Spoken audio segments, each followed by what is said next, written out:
Hello students, welcome to DNS. मैं आपकी geology tutor Yashika ma'am. अभी तक हम लोग यूनिट थर्ड के जो भी टॉपिक्स थे उन्हें हम लोग डिस्कस कर लिए। अब हम लोग पढ़ेंगे जो भी डिफरेंट डिफरेंट यूनिवर्सिटी से जो क्वेश्चन जो है प्रीवियस ईयर क्वेश्चन पेपर्स में जो क्वेश्चन आए हुए हैं इस यूनिट से रिलेटेड, उसे हम कलेक्ट किए हैं और उसके अकॉर्डिंग और कुछ एडिशनल क्वेश्चन भी हैं। और इन सारे ही जो मुझे लगा कि बहुत इंपॉर्टेंट क्वेश्चन है, प्रीवियस ईयर क्वेश्चंस में भी पूछे जा रहे हैं, तो इन सारे को ही आज हम लोग इस जो लेक्चर है, इस जो वीडियो है उसमें हम लोग डिस्कस करेंगे। तो आई होप आप लोग यूनिट थर्ड पढ़े होंगे, तो उससे रिलेटेड सारे टॉपिक्स जो है आपको समझ में आया होगा। तो आज चलिए स्टार्ट करते हैं यूनिट थर्ड के वेरी शॉर्ट शॉर्ट और long answer type questions.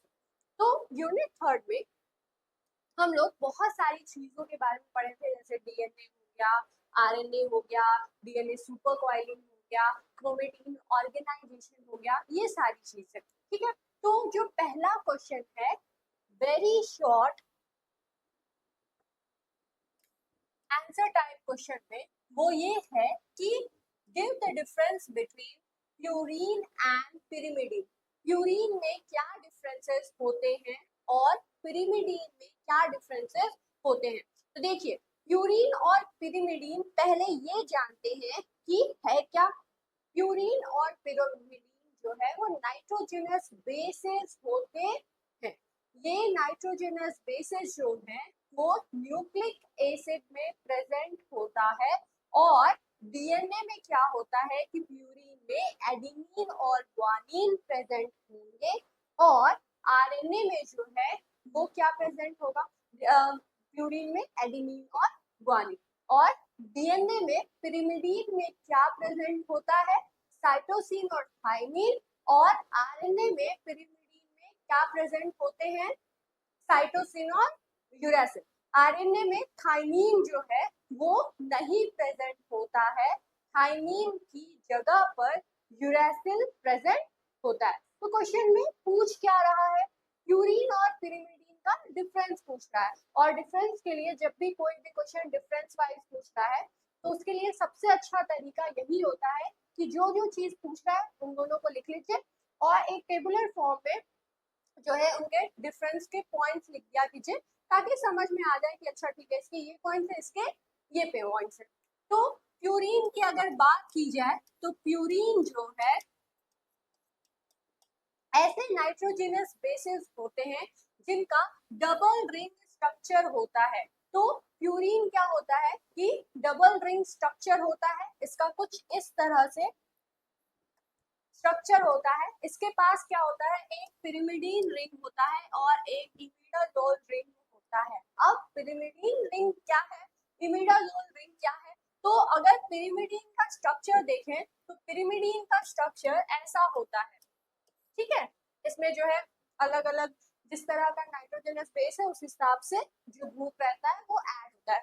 Overall ये जो है सिंगल रिंग स्ट्रक्चर पिरिमिडीन का होता है। अब प्यूरीन में होता क्या है कि प्यूरीन में दो रिंग प्रेजेंट होते हैं। तो एक जो है वो पिरिमिडीन का ये देखिए, और एक और रिंग प्रेजेंट होता है जो कि इमिडाजोल रिंग कहलाता है। तो ये क्या है, पिरिमिडीन रिंग, और ये है इमिडाजोल रिंग। ठीक है, तो ये जो प्यूरीन्स होते हैं ये डबल रिंग स्ट्रक्चर्स होते हैं, इनके पास पिरिमिडीन रिंग प्रेजेंट होता है, और दूसरा जो है वो है इमिडाजोल रिंग। और दूसरी ओर क्या होता है, पिरिमिडीन पिरिमिडीन जो है वो सिंगल रिंग स्ट्रक्चर होते हैं। प्यूरीन के पास कितने मेंबर्स होते हैं, तो प्यूरीन के पास 9 मेंबर्स होते हैं और पिरिमिडीन के पास 6 मेंबर्स होते हैं। ठीक है, अब जो प्यूरीन होता है उसमें जो नाइट्रोजन की पोजीशन होती है, प्यूरीन और पिरिमिडीन है क्या, प्यूरीन और पिरिमिडीन नाइट्रोजनस बेसेस है, मतलब उसमें नाइट्रोजन प्रेजेंट होगा। तो प्यूरीन में जो नाइट्रोजन प्रेजेंट होता है वो होता है 1, 3, 7 एंड 9 पोजीशन पर। और पिरिमिडीन क्या होता है कि पिरिमिडीन में जो नाइट्रोजन प्रेजेंट होते हैं वो होते हैं एट 1 and 3 पोजीशन। ये डिफरेंस हो गया।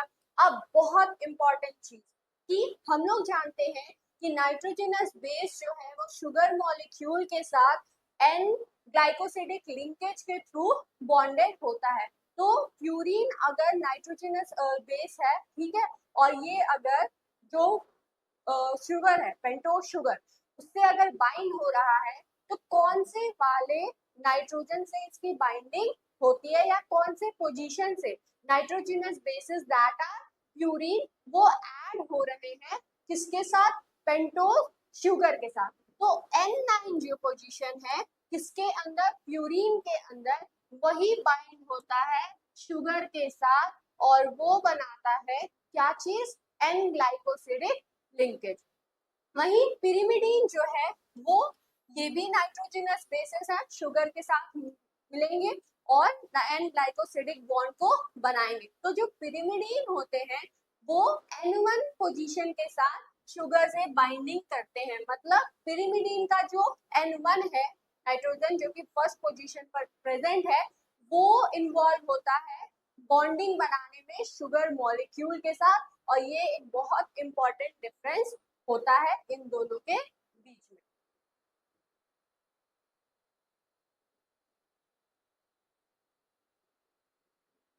तो अगर आप देखें कि जो प्यूरीन है वो क्या हो गया, डबल रिंग हो गया, पिरिमिडीन सिंगल रिंग। प्यूरीन जो है 9 मेंबर, पिरिमिडीन 6 मेंबर। प्यूरीन में क्या होता है, नाइट्रोजन 1 3 7 9 पोजीशन पर है। पिरिमिडीन नाइट्रोजन जो है उसमें 1 और 3 पोजीशन पर है। प्यूरीन में जो बॉन्डिंग होती है शुगर मॉलिक्यूल के साथ वो होती है N9 पोजीशन पर और पिरिमिडीन में N1 पोजीशन में होती है। अब प्यूरीन में क्या क्या आता है, एडिनिन आता है और ग्वानिन आता है। ये ग्वानिन का स्ट्रक्चर और ये एडिनिन का स्ट्रक्चर। पिरिमिडीन में क्या आएंगे, साइटोसिन आता है और थाइमीन आता है। यहाँ पे यूरेसिल नहीं बना हुआ है लेकिन यूरेसिल भी जो है वो पिरिमिडीन में ही आते हैं।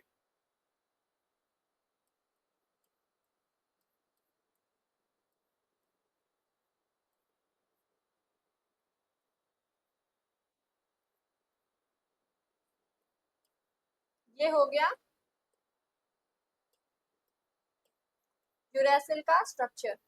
तो साइटोसिन, थाइमीन और यूरेसिल ये तीनों किसके एग्जांपल्स हैं, पिरिमिडीन के एग्जांपल्स हैं। तो इसे आप ड्रॉ कर लीजिए स्ट्रक्चर के साथ। एग्जामिनेशन में कभी कभी क्या होता है कि डायरेक्ट जो है वो स्ट्रक्चर भी पूछ लेता है कि draw the structure of adenine या ग्वानिन, साइटोसिन, थाइमीन, कुछ भी पूछ सकता है, ठीक है। या फिर ऐसे पूछ सकता है कि draw the structure of nitrogenous basis that are present in DNA, या फिर draw the structure of nitrogenous bases that are present in RNA। तो आपको पता होना चाहिए कि डीएनए में जो है वो एडेनिन, ग्वानिन, साइटोसिन और थाइमीन प्रेजेंट है।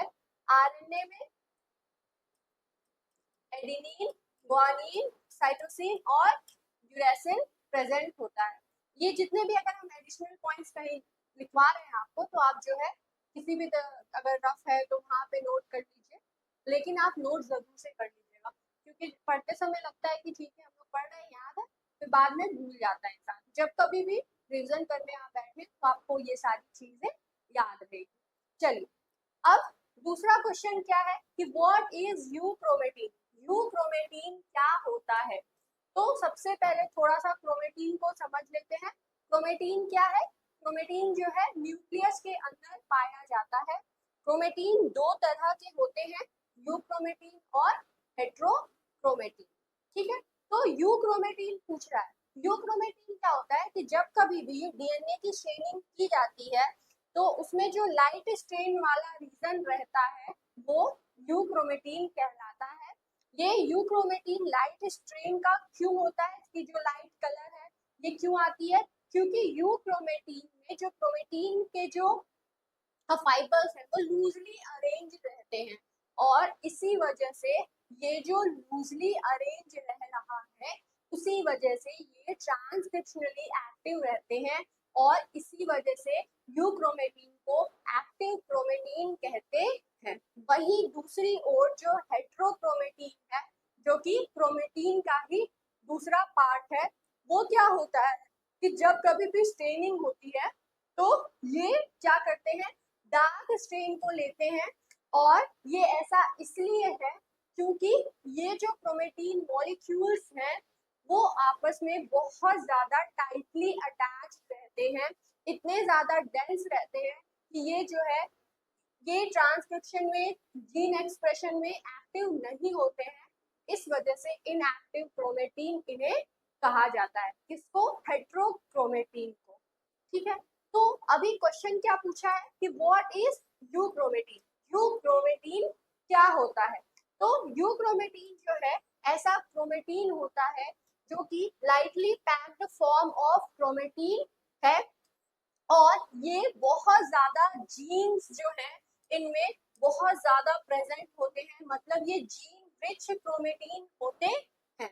इनके अंदर बहुत सारे स्ट्रक्चरल जीन्स प्रेजेंट होते हैं और इनका ट्रांसक्रिप्शन होता है, इन जीन्स का एक्सप्रेशन होता है, इसी वजह से इन्हें एक्टिव क्रोमेटिन कहते हैं। अब ये जो क्रोमेटिन होता है ये लाइट स्टेन को लेता है जब स्टेनिंग होती है और ये रिप्रेजेंट करता है मोस्ट ऑफ द क्रोमेटिन को जो कि डिस्पर्स हो रहे हैं आफ्टर माइटोसिस। जब माइटोसिस कंप्लीट हो जाता है तो ये जो है मोस्ट ऑफ द क्रोमेटिन है जो कि डिस्पर्स हो जाते हैं आफ्टर माइटोसिस। और ये किस तरह की स्टेनिंग लेते हैं? तो लाइट स्ट्रेन जो है ये लेते हैं। उसके बाद अगर यूक्रोमेटिन की बात की जाए तो यूक्रोमेटिन के पास स्ट्रक्चरल जीन्स प्रेजेंट होते हैं। अब ये स्ट्रक्चरल जीन्स जो है बहुत ज्यादा इंपॉर्टेंट होते हैं। क्यों? क्योंकि इनका जो है रेप्लिकेशन होता है, इनका जो है ट्रांसक्रिप्शन होता है कब? G1 और S phase of the interphase में। ठीक है, तो जैसे कि अभी यूनिट 4 में हम लोग सेल साइकिल पढ़ेंगे, ठीक है, और सेल साइकिल में हम लोग पढ़ेंगे कि किस तरह से सेल डिवाइड होता है, उसमें क्या इंटरफेज होता है, क्या चीजें होती हैं, किस तरह से माइटोसिस होता है। तो ये जो सेल साइकिल है बहुत इंपॉर्टेंट होता है और उसी में का दो जो फेजेस हैं that is the G1 and S phase of interphase. इसमें होता क्या है कि इस G1 और S फेज में क्या होता है? डीएनए की सिंथेसिस होती है। 11th क्लास में हम लोग पढ़े रहते हैं सेल साइकिल को, ठीक है। तो ये जो एस साइकिल है ये सिंथेसिस होती है डीएनए की, इसमें रेप्लिकेशन होता है, इसी वजह से इसको एस फेज कहते हैं। और ये जो डीएनए की रेप्लिकेशन हो रही है ये कौन से डीएनए की, मतलब कौन से स्ट्रक्चरल जीन्स की होती है? इसी क्रोमेटिन वाले का ही होता है, ठीक है। तो जो क्रोमेटिन के जो स्ट्रक्चरल जीन्स होते हैं वो रेप्लिकेट होते हैं और ट्रांसक्राइब होते हैं कब? G1 and S phase of the interphase. Euchromatin क्या है? ये कंसिडर किया जाता है genetically active chromatin. Genetically active chromatin क्यों कहा जा रहा है? क्योंकि अभी हम लोग पढ़े हैं कि जो यूक्रोमेटिन होता है उसके पास स्ट्रक्चरल जीन्स प्रेजेंट होते हैं। ये स्ट्रक्चरल जीन्स रेप्लिकेट करते हैं, ये ट्रांसक्राइब होते हैं, ये जीन एक्सप्रेशन को शो करते हैं और इसी वजह से ये जो है एक्टिव क्रोमेटिन कहलाता है। अब इसका जो है बहुत ज्यादा इम्पोर्टेंट रोल होता है किसी भी फिनोटिपिक एक्सप्रेशन को शो करने में। जीन्स जो है वो क्या करते हैं? जीन्स एलील से मिलकर के बने हुए होते हैं और एक जीन किसी एक पर्टिकुलर कैरेक्टर के लिए रिस्पॉन्सिबल होता है। तो जो फिनोटिपिक एक्सप्रेशन होता है कैरेक्टर्स का वो इन्हीं जीन्स की वजह से होता है और ये जीन्स क्रोमेटिन पर प्रेजेंट होते हैं। कौन से क्रोमेटिन पर? यू क्रोमेटिन पर। और यू क्रोमेटिन इन जीन्स को एक्सप्रेस कर पाता है जिसकी वजह से फिनोटिपिक एक्सप्रेशन होता है कैरेक्टर्स का और इसी वजह से इसे जो है जेनेटिकली एक्टिव क्रोमेटिन कहा जाता है। फिनोटिपिक एक्सप्रेशन मतलब क्या होता है? जेनेटिक्स जब आप पढ़े होंगे तो उसमें पढ़े होंगे, एक होता है जीनोटिपिक और एक होता है फिनोटिपिक। जीनोटिपिक एक्सप्रेशन या जीनोटिपिक जो कैरेक्टर्स होते हैं वो होते हैं कि जीनोटाइपिक रेशियो जिसमें हम लोग पढ़ते हैं, मतलब ये कि अगर कोई कैरेक्टर है तो उसका जीनोटाइप जो है वो कैसा है, उसके जीन्स जो है वो किस तरह से है। और फिनोटिपिक रेशियो या फिनोटिपिक कैरेक्टर मतलब ऐसे कैरेक्टर जो कि विजुअली रिप्रेजेंटेड हो, मतलब उन्हें हम लोग देख सकते हैं, उन्हें हम लोग फिनोटिपिक जो है एक्सप्रेशन या फिनोटिपिक कैरेक्टर्स कहते हैं। ठीक है, तो कोई भी कैरेक्टर जो कि फिनोटिपिकली हम लोग देख पा रहे हैं वो किसकी वजह से है, जीन्स की वजह से है, और ये जीन्स यूक्रोमेटिन पर प्रेजेंट होता है। ठीक है, क्योंकि देखिए क्या होता है कि जो क्रोमेटीन है ना, क्रोमेटीन का ऑर्गेनाइजेशन होता है और क्रोमेटीन के ऑर्गेनाइजेशन से ये डीएनए जो है वो फॉर्म होता है, ये चीज हम लोग पढ़े हैं। अब इसी की वजह से यहाँ पे ये सारी चीजें जो है बताई जा रही है। तो ऐसा कोई स्टूडेंट है जो कि यूनिट 3 को बहुत अच्छे से पढ़ लिया है, उसके लिए ये सारी चीजें जो है बहुत आसान लग रही होंगी। ठीक है, चलिए अब यूक्रोमेटिन जो है उसमें जो डीएनए पाया जाता है वो कितने नैनोमीटर फाइबर्स के होते हैं, तो 3 से 8 माइक्रोमीटर फाइबर्स के होते हैं। और ये जो है जब मेटाफेज आता है तो डार्क स्टेट को ले लेते हैं। ठीक है, तो ये सारे जो कैरेक्टरिस्टिक्स थे ये बता रहे हैं किस तरह से जो यूक्रोमेटिन है वो क्या होता है और क्यों इसे जेनेटिकली एक्टिव कहा जाता है। अब ये पूछ रहा है कि draw the diagram of eukaryotic nucleus. Eukaryotic nucleus का डायग्राम जो है वो पूछा हुआ है। तो यूक्रियोट में जो न्यूक्लियस होता है वो वेल डिफाइंड होता है, ये हमें पता है। अब जो न्यूक्लियस है उसके क्या क्या पार्ट्स होते हैं, तो सबसे पहले तो है ये आउटर मेम्ब्रेन, ये क्या हो गया न्यूक्लियर पोर्स, ये जो लिक्विड मटेरियल है ये हो गया न्यूक्लियोप्लाज्म, ये जो है ये है न्यूक्लियोलस। तो ये सारे जो है ये पार्ट हो गए न्यूक्लियस के, किसके न्यूक्लियस के, यूकैरियोटिक न्यूक्लियस के। और यूकैरियोटिक न्यूक्लियस के अंदर ही क्रोमेटिन्स जो हैं वो प्रेजेंट होते हैं। फर्दर ये क्रोमेटिन दो तरह के होंगे, यूक्रोमेटिन और हेट्रोक्रोमेटिन। तो शॉर्ट आंसर टाइप क्वेश्चन में पूछा है और सिर्फ डायग्राम पूछा है, तो आप सिर्फ डायग्राम बना सकते हैं अच्छा सा एकदम वेल लेवल डायग्राम, तो उतने में काम चल जाएगा। लेकिन अगर मान लीजिए ये क्वेश्चन जो है शॉर्ट में ना पूछ के वेरी शॉर्ट या लॉन्ग में पूछा है, तो मतलब ये कि अगर ये शॉर्ट में पूछा है तो सिर्फ डायग्राम से काम चल जाएगा, अगर लॉन्ग में पूछा है तो उसे अच्छे से वेल एक्सप्लेन करना होगा, इसके सारे पार्ट्स को, उनके क्या फंक्शंस हैं। ठीक है, तो देखिए अगर लॉन्ग में अगर आपसे ये क्वेश्चन पूछा जा रहा है तो जितने भी इसके साथ में अगर लॉन्ग में ये क्वेश्चन पूछा जाएगा तो इसके साथ जरूर लिखा रहेगा कि डिस्क्राइब ईच पार्ट, तब आपको सारे पार्ट्स को डिस्क्राइब करना होगा और अच्छे से उनके फंक्शंस के बारे में बताना होगा कि अच्छा ठीक है न्यूक्लियर पोर है तो उसका क्या फंक्शन है, न्यूक्लियोलस है तो उसका क्या फंक्शन है, न्यूक्लियर मेम्ब्रेन है तो उसका क्या फंक्शन है, ये सारी चीजें आपको मेंशन करनी होगी। जिस तरह से क्वेश्चन पूछा जा रहा है उस तरह से जो है उसे आंसर दिया कीजिए। और एक और चीज है कि कुछ लोग जो है वो ऐसे होते हैं, जो कि कुछ स्टूडेंट्स जो है ऐसे होते हैं जो कि सोचते हैं कि बहुत ज्यादा लिखे हैं तो अच्छा नंबर आएगा।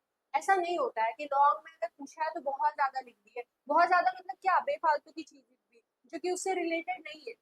आप जितने वर्ड्स लिमिट्स दिए हुए हैं उतने वर्ड्स लिमिट्स लिखिए। मान लीजिए कोई 600 वर्ड्स का कोई क्वेश्चन है, उसको 600 वर्ड्स में करिए, बहुत है तो 650 में, या बहुत है तो 700 तक बस। लेकिन जो उसमें जो कंटेंट है, जो भी मटेरियल है वो एकदम सही होना चाहिए, उसी से रिलेटेड होना चाहिए। ठीक है, चलिए अब नेक्स्ट क्वेश्चन है draw the diagram of B form of DNA.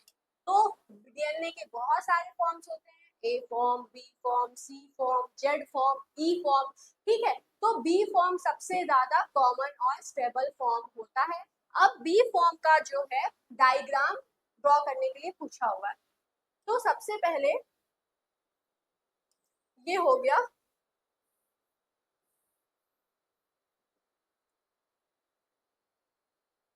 DNA का एक स्ट्रैंड और ये हो गया डीएनए का दूसरा strand. B form of DNA का जो डायमीटर है वो 20 एंगस्ट्रॉम का होता है। एक कंप्लीट जो टर्न होता है जिसमें एक हेलिक्स जो है वो अपना कंप्लीट टर्न लेता है, उसका जो लेंथ है वो 3.4 एंगस्ट्रॉम का होता है। और इस एक कंप्लीट टर्न में बी फॉर्म ऑफ डीएनए में 10 बेस पेयर्स जो है वो प्रेजेंट होते हैं और दो बेस पेयर्स के बीच में जो डिस्टेंस है वो होता है 3.4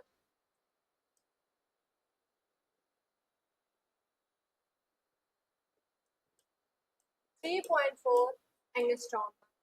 ठीक है, अब देखिए डीएनए के पास, बी फॉर्म ऑफ डीएनए के पास दो ग्रुप्स होते हैं। पहला होता है मेजर ग्रुप, ये देखिए जो कि ज्यादा डीप है, और दूसरा होता है माइनर ग्रुप जो कि जिसकी जो लेंथ है वो कम होती है। जैसे कि यहाँ पे देखिए ये डेप्थ जो है वो कम है।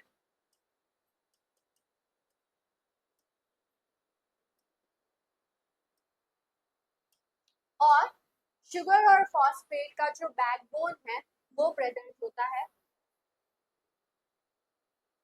तो इस जो डायग्राम है इसमें हर चीज रिप्रेजेंटेड है कि किस तरह से जो डायमीटर है वो कितना होगा। ये माइनर ग्रुप है, ये मेजर ग्रुप है। एक कंप्लीट टर्न 34 एंगस्ट्रॉम का होगा। शुगर फॉस्फेट बैकबोन होगा। नाइट्रोजनस बेसिस जो है वो प्रेजेंट होंगे, और ये नाइट्रोजनस बेसिस किस तरह से अटैच होते हैं, किस तरह से बॉन्डिंग बनाते हैं। तो एडेनिन जो है थाइमिन के साथ बॉन्डिंग बनाता है, ग्वानिन जो है वो साइटोसिन के साथ बनाता है। मतलब एक प्यूरिन जो है,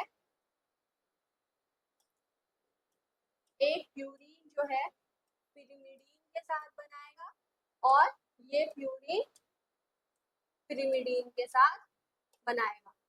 एडेनिन जो है डबल बॉन्ड बनाएगा थाइमिन के साथ, या फिर थाइमिन अगर इस स्टैंड पे प्रेजेंट है तो थाइमिन डबल बॉन्ड बनाएगा एडेनिन के साथ। और ग्वानिन जो है वो ट्रिपल बॉन्ड बनाता है साइटोसिन के साथ।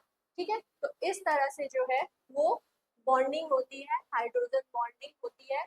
और ये हाइड्रोजन बॉन्डिंग सेंटर की तरफ पे होता है, मिडिल पोजीशन पर होता है। ठीक है, चलिए ये सारी चीजें हैं, इसे आप नोट कर लीजिएगा साइड में। और ये डायग्राम हो गया बी फॉर्म ऑफ डीएनए का।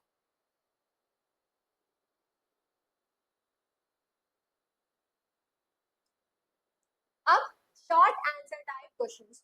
शॉर्ट आंसर टाइप क्वेश्चंस में आपको जो है वेरी शॉर्ट में जितना रिक्वायर्ड है उतना ही लिखा कीजिए।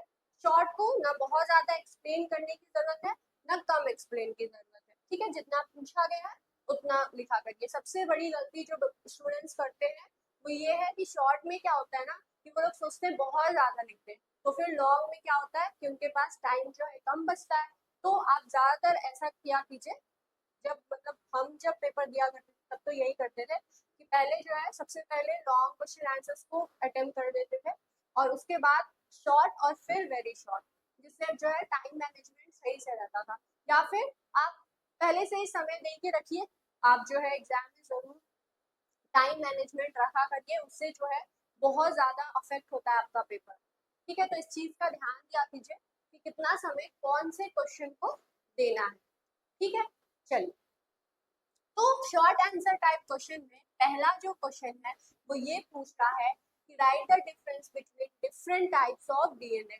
तो जो डिफरेंट टाइप्स ऑफ डीएनए है उनके बीच में डिफरेंस पूछा जा रहा है। तो वैसे तो डीएनए जो है बहुत सारे टाइप के होते हैं, उसमें से जैसे फॉर एग्जांपल ई टाइप भी होता है, जेड टाइप है, ए टाइप है, बी टाइप है, सी टाइप है। तो बहुत सारे फॉर्म्स ऑफ डीएनए जो है या टाइप्स ऑफ डीएनए जो है वो प्रेजेंट होता है, लेकिन सबसे ज्यादा प्रीडोमिनेंट फॉर्म जो है वो बी फॉर्म है। और उसके बाद जो है वो अदर इम्पोर्टेंट फॉर्म्स जो है वो है ए फॉर्म, बी फॉर्म, और सी फॉर्म जो है अनस्टेबल है लेकिन इसका बहुत इंपॉर्टेंट रोल होता है। ठीक है, तो मेजर जो है अगर आप देखें तो वैसे तो बहुत सारे टाइप्स ऑफ डीएनए हैं या फॉर्म्स ऑफ डीएनए हैं, लेकिन मेजर जो है 3 या 4 ही टाइप्स होते हैं। और वो जो टाइप्स हैं वो है A form, B form, C form और जेड फॉर्म ऑफ डीएनए। तो ये जो 4 फॉर्म्स है इनके बीच में क्या क्या डिफरेंस है इन्हें हम लोग डिस्कस करेंगे। तो सबसे पहले हम लोग एट्रीब्यूट को लिख ले रहे हैं कि मतलब किन किन कैरेक्टर के बेसिस पे in different type of DNA में क्या क्या डिफरेंसेस होता है। तो सबसे पहला है हेलिकल सेंस, मतलब राइट हैंडेड है या लेफ्ट हैंडेड है। तो पहला जो टाइप है वो है A form. A form of DNA right handed होता है। बी फॉर्म में भी राइट हैंडेड ही होता है डायरेक्शन, और सी फॉर्म में भी राइट हैंडेड होता है। जेड फॉर्म जो है उसका जो हेलिकल सेंस है वो लेफ्ट हैंडेड होता है। रिपीटिंग यूनिट की अगर बात की जाए तो ए फॉर्म ऑफ डीएनए में वन बेस पेयर जो है वो रिपीटिंग यूनिट होते हैं। बी फॉर्म में भी वन बेस पेयर होगा। सी फॉर्म में भी वन बेस पेयर होता है। जेड फॉर्म में two base pair repeating unit होते हैं। उसके बाद अगर रोटेशन पर बेस पेयर की बात की जाए तो ए फॉर्म में 32.7 रोटेशन पर बेस पेयर होता है। बी फॉर्म में 34.3 जो है रोटेशन पर बेस पेयर होगा, और सी फॉर्म में 38.6 एंड डी फॉर्म में 60.2 पॉइंट रोटेशन पर बेस पेयर होता है। अब उसके बाद अगर बेस पेयर पर टर्न की बात की जाए कि अगर एक हेलिक्स टर्न है या एक पिथ है तो उसमें जो है कितने number of base pair present होंगे, तो ए फॉर्म में 11 बेस पेयर जो है वो प्रेजेंट होता है। बी फॉर्म में 10, सी फॉर्म में 9.33 एंड जेड फॉर्म में 12 बेस पेयर जो है पर हेलिकल टर्न पर प्रेजेंट होता है।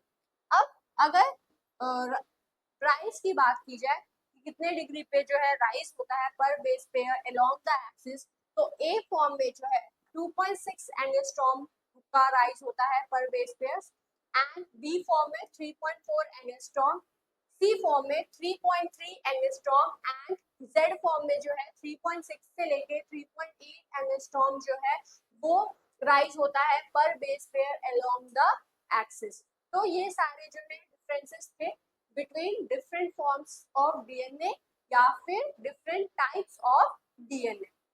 जेड फॉर्म को जेड फॉर्म इसलिए भी कहा जाता है कि ये जो है इसका जो स्ट्रक्चर है वो जिगजैग मैनर में होता है, इस वजह से इसे जेड फॉर्म कहते हैं। कभी कभी एग्जाम में ये भी पूछता है क्वेश्चन कि जो जेड फॉर्म है उसका स्ट्रक्चर कैसा होता है, तो सिंपली याद रखिएगा जिगजैग। अगर लॉन्ग आंसर में पूछा है तो अच्छे से एक्सप्लेन करना होगा, ठीक है। पहले आप इसे नोट कर लीजिए।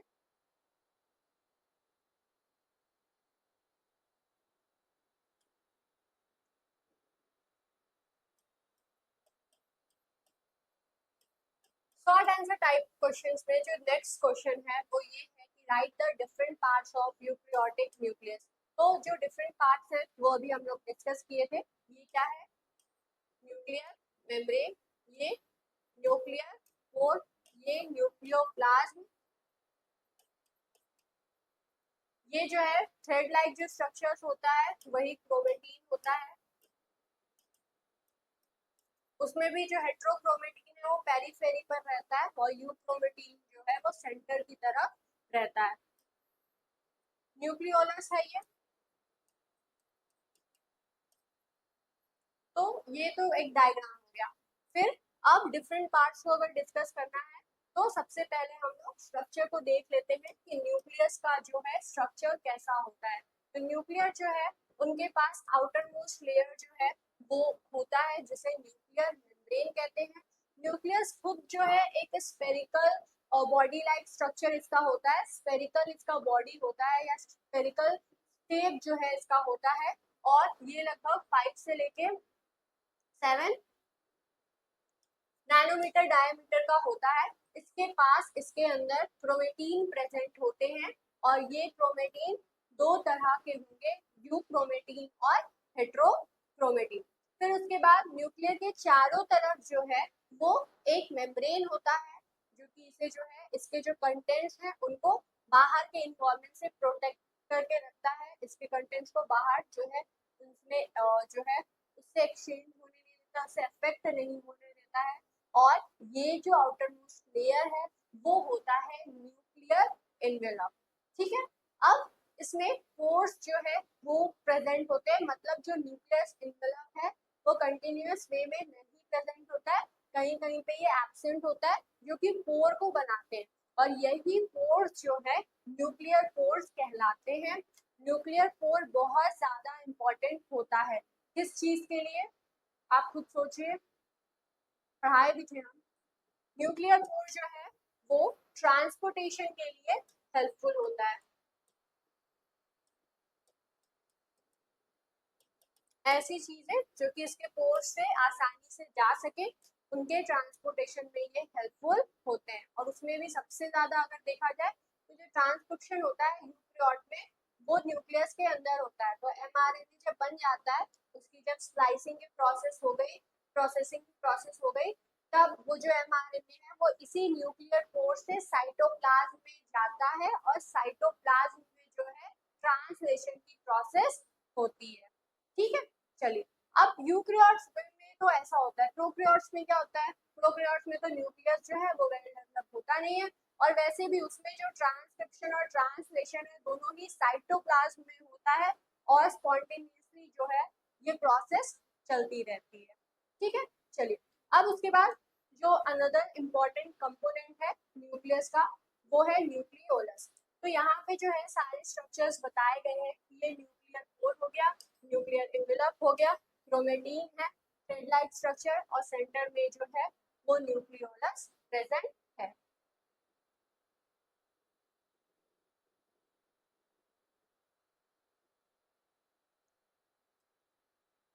तो सबसे पहले जो है शॉर्ट आंसर टाइप क्वेश्चन पे इतना ज्यादा डिस्कस करने की जरूरत नहीं है, लेकिन हम लोग इसको इस तरह से पढ़ते हैं कि अगर ये लॉन्ग आंसर टाइप क्वेश्चन में भी आ गया तो उसमें भी कोई दिक्कत ना हो। तो अच्छे से जो है एक बार डिटेल में न्यूक्लियस के जितने भी स्ट्रक्चर्स हैं उनके क्या फंक्शंस हैं उनको अच्छे से डिस्कस कर लेते हैं, ताकि अगर ये question long answer type question में आए तो भी आप अच्छे से लिख लें। और अगर शॉर्ट आंसर में आया है तो बहुत ज्यादा डिटेल की जरूरत नहीं है, पहले एक अच्छा सा डायग्राम बनाइएगा, इसके सारे पार्ट्स बनाइएगा और उन पार्ट्स के एक एक दो दो पॉइंट्स जो कि इम्पोर्टेंट है उन्हें आप मेंशन कर दीजिएगा।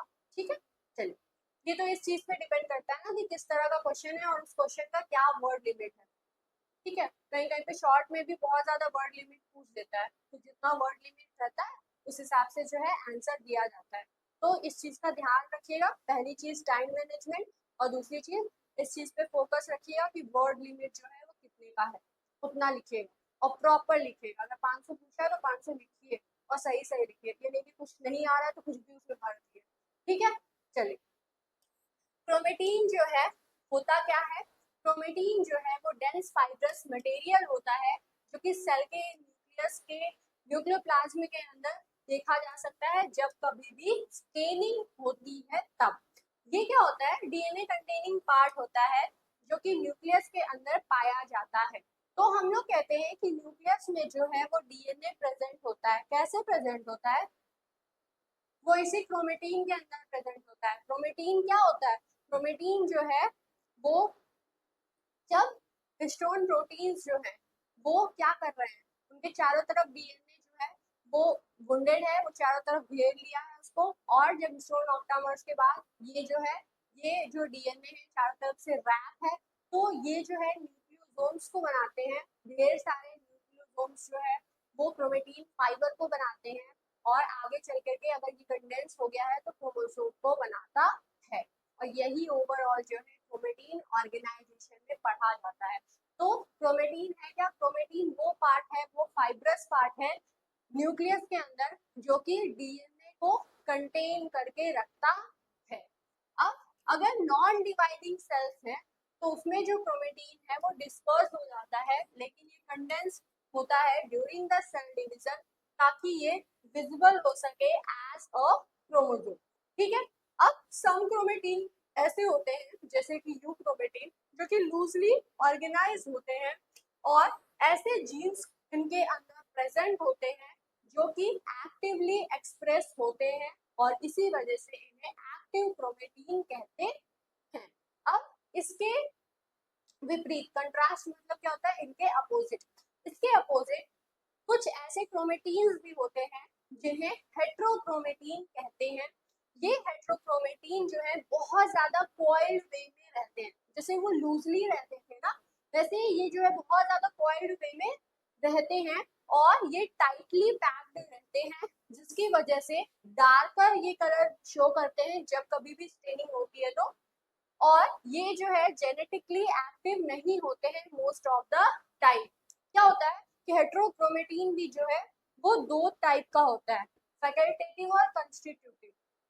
ठीक है, तो हेट्रोक्रोमेटीन जो है मोस्ट ऑफ द टाइम बहुत जो है ये जेनेटिकली एक्टिव नहीं होता है, लेकिन कुछ ऐसे समय आते हैं या फिर इसका कुछ जो ऐसा पार्ट है, वो कौन सा पार्ट है वो अभी आप हमको बताएंगे, कि जो कि कभी कभी भी वो जेनेटिकली एक्टिव होता है। इसी वजह से यहाँ पे लिखा हुआ है कि हेट्रोक्रोमेटीन जो है most of the time genetically inactive रहता है, लेकिन ऐसा कौन सा पार्ट है हेट्रोक्रोमेटीन का जो कि कभी कभी एक्टिव होता है जेनेटिकली। ठीक है, जल्दी से आप बताइए।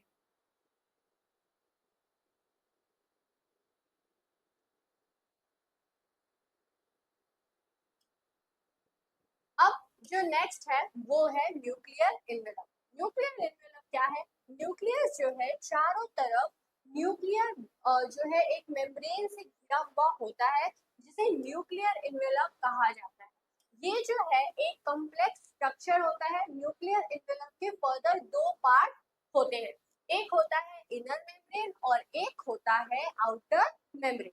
ये सेपरेटेड रहता है by a space that is called as perinuclear space. मतलब ये देखिए आउटर मेम्ब्रेन हो गया और ये इनर मेम्ब्रेन है, ये बताने के लिए हम आपको समझा रहे हैं।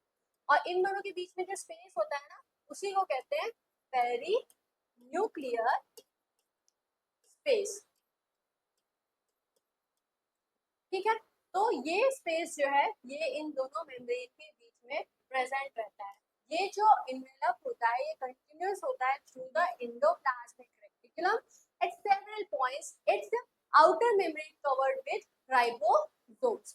ठीक है, तो ये जो न्यूक्लियर इन्वेलप है ये इसके कुछ कुछ पार्ट जो है एंडोप्लाज्मिक रेटिकुलम के साथ भी कंटिन्यूअस वे में प्रेजेंट होते हैं, और इसके आउटर मोस्ट लेयर पे कहीं कहीं पे राइबोसोम्स जो है वो भी अटैच रहते हैं। ये एंडोमेम्ब्रेन सिस्टम जब आप पढ़े होंगे तो उसमें आप पढ़े होंगे। चलिए, अब ये जो है इसके पास एक नेटवर्क प्रेजेंट होता है इंटरमीडिएट फिलामेंट्स का, जो कि कहलाता है न्यूक्लियर लैमिना। ये न्यूक्लियर लैमिना जो है एनिमल सेल्स में देखने को मिलता है, और ये जो है इनर सरफेस के अंदर की तरफ प्रेजेंट होता है, और ये सपोर्ट प्रोवाइड करने का काम करता है। क्रोमेटीन जो है वो इसी इनर मेम्ब्रेन से एसोसिएटेड वे में देखने को मिलते हैं। तो ये ओवरऑल जो न्यूक्लियर एनवेलप है वो क्या है इसके बारे में बता रहा है, इसे आप नोट कर लीजिए।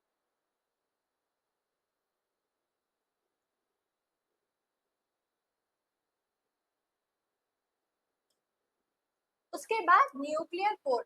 न्यूक्लियर पोर्स क्या होते हैं? देखिए, न्यूक्लियर पोर्स जो है वो प्रेजेंट होते हैं इन्वेलप के ऊपर। ठीक है, इन्वेलप कंटिन्यूअस वे में नहीं प्रेजेंट होता है, कहीं कहीं पे जहाँ ये एब्सेंट होता है वहाँ पे पोर्स प्रेजेंट होते हैं, पोर फॉर्म हो जाते हैं, और यही पोर्स जो है न्यूक्लियर पोर्स कहलाते हैं।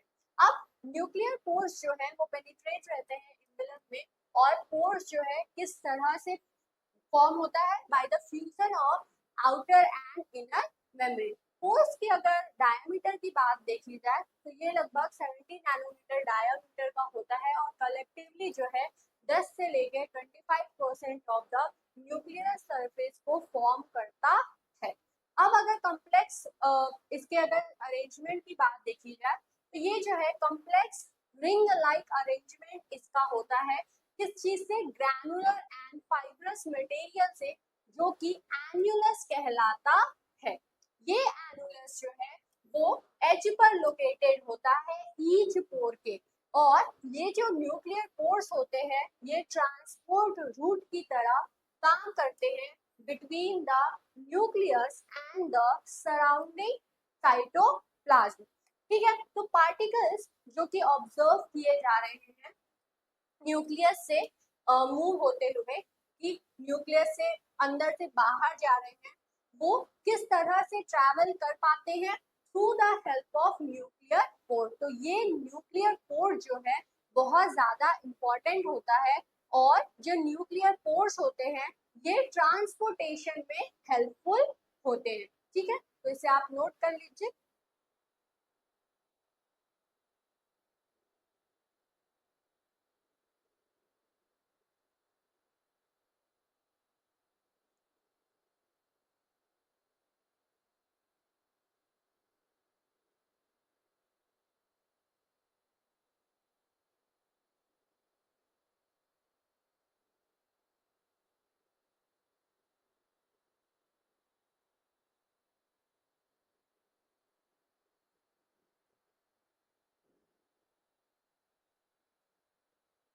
तो जो न्यूक्लियस होता है उसका खुद का डायमीटर कितना होता है, 20 माइक्रोन मीटर का होता है। ठीक है, अब देखिए, अब जो पहला मेम्ब्रेन है, इनर मेम्ब्रेन, ये क्या है, ये जो है फेस करता है न्यूक्लियर मटेरियल को। क्यों? क्योंकि ये जो है अंदर की तरफ प्रेजेंट होगा।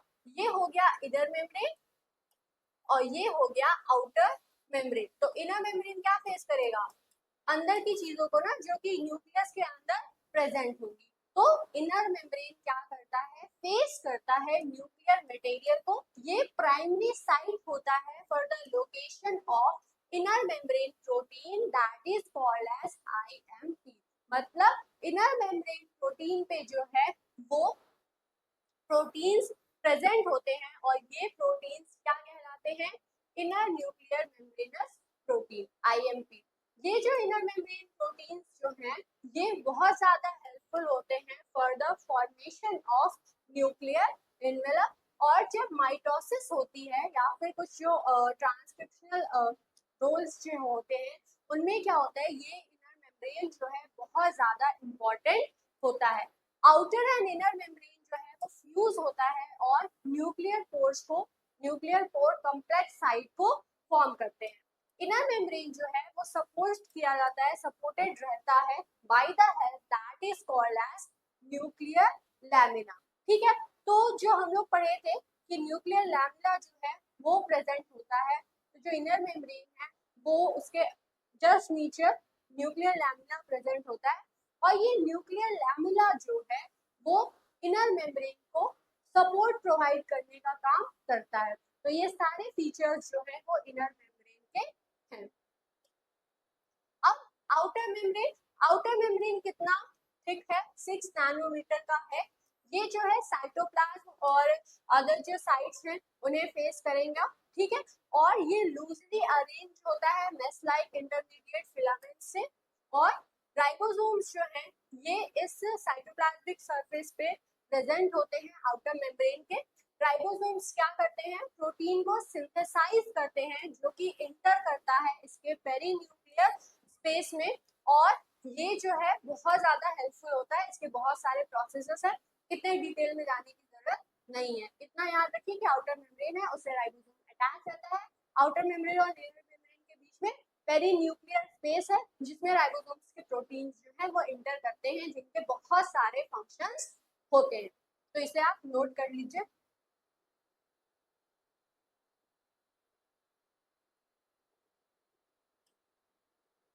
अब न्यूक्लियस में जो न्यूक्लियोलस है वो क्या होता है, ये कंपोज होता है main products that is rRNA genes as well as their proteins and enzyme. ये जो है large spherical and acidophilic dense granule होते हैं। इनकी जो साइज है वो इस चीज पे डिपेंड करती है कि जो सिंथेटिक एक्टिविटी है सेल की वो कैसी है, और इसका अगर माल फंक्शन हुआ तो बहुत सारे ह्यूमन डिजीज जो है वो भी हो सकते हैं। तो हम लोग सारे पार्ट्स जो थे न्यूक्लियस के उन्हें डिस्कस किए हैं कि किस तरह से जो न्यूक्लियस है उसके क्या क्या पार्ट्स हैं, उन पार्ट्स के क्या क्या फीचर्स या फिर फंक्शंस हैं। तो अगर शॉर्ट में पूछा है और वर्ड लिमिट कम है तो इतना ज्यादा एक्सप्लेन करने की जरूरत नहीं है। अगर लॉन्ग में पूछा है और आपको अच्छे से एक्सप्लेन करना है तो आप सारे पार्ट्स को वेल लेवल डायग्राम के साथ एक्सप्लेन कर सकते हैं, और इस तरह से जो है ये अच्छे से समझ में आएगा कि आप जो है हर चीज को जान रहे हैं। तो इसे आप नोट कर लीजिए।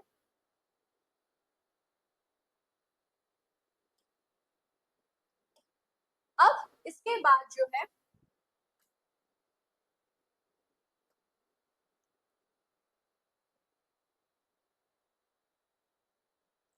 नेक्स्ट जो क्वेश्चन है वो है एक्सप्लेन डीएनए। डीएनए को एक्सप्लेन करना है, तो डीएनए है क्या? ठीक है, डीएनए क्या है पहले समझ लेते हैं। डीएनए जो है डीऑक्सी राइबोन्यूक्लिक एसिड होता है। ठीक है,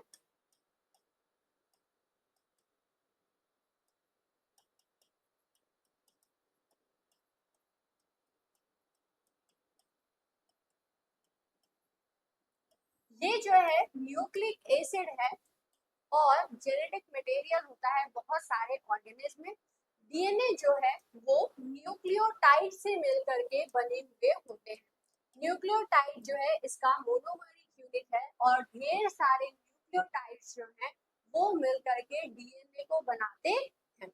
न्यूक्लियोटाइड क्या है? Sugar plus nitrogenous base plus phosphate, ये तीनों जो स्ट्रक्चर है वो कहलाता है न्यूक्लियोटाइड और ढेर सारे न्यूक्लियोटाइड मिलकर के डीएनए बनाते हैं।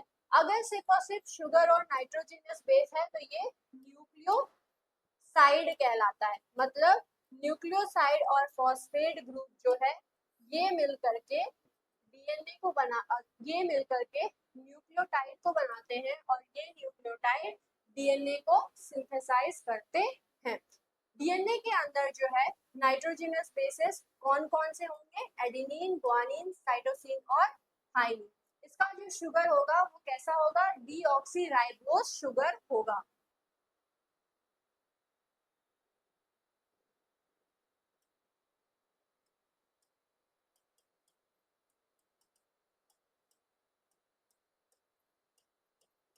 ठीक है, तो ये सारे जो है कुछ बेसिक डिटेल्स थे डीएनए के बारे में। पहले से आप रफ में ड्रॉ कर लीजिए ताकि समझ में आ जाए कि डीएनए है क्या।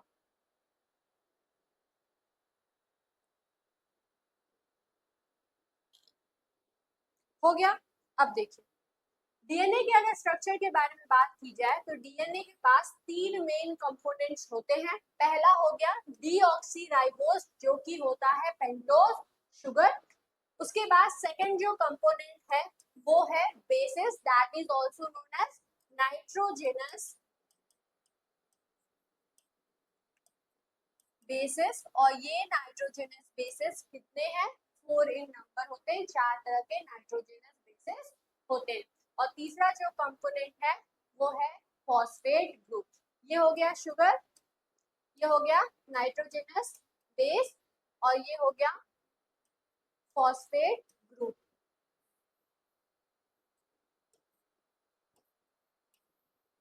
ये जो लिंकेज है जिसके थ्रू शुगर और नाइट्रोजनस बेस अटैच होते हैं इन्हें एन ग्लाइकोसिडिक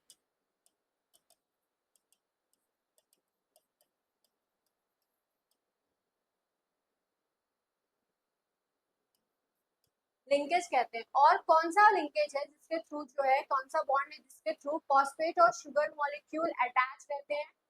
चलिए जल्दी से बताइए,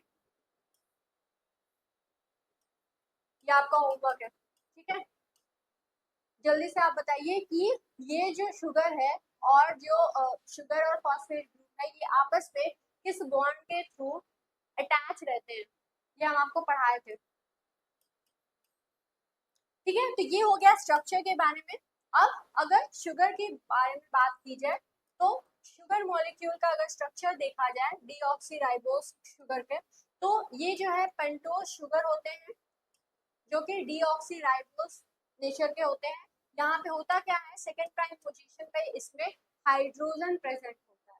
ठीक है, यहाँ पे OH ग्रुप जो है एब्सेंट होता है और OH ग्रुप सिर्फ और सिर्फ 3 प्राइम पोजीशन पर प्रेजेंट होता है। और वहीं अगर दूसरी ओर अगर हम देखें कि राइबोस शुगर जो है जो कि आरएनए में प्रेजेंट होता है उसके स्ट्रक्चर में क्या डिफरेंस होता है? तो उसमें जो है सेकंड पोजीशन पर OH ग्रुप प्रेजेंट होता है और थर्ड पोजीशन पे भी OH ग्रुप प्रेजेंट होता है। ठीक है, तो अगर कहीं पे क्वेश्चन अगर पूछा कि स्ट्रक्चर ड्रॉ करना है राइबोस का जो कि आरएनए में प्रेजेंट है या फिर स्ट्रक्चर ड्रॉ करना है डीऑक्सीराइबोस का जो कि डीएनए में प्रेजेंट है, तो इस वजह से दोनों का ही डायग्राम जो है हम आपको बता दिए हैं।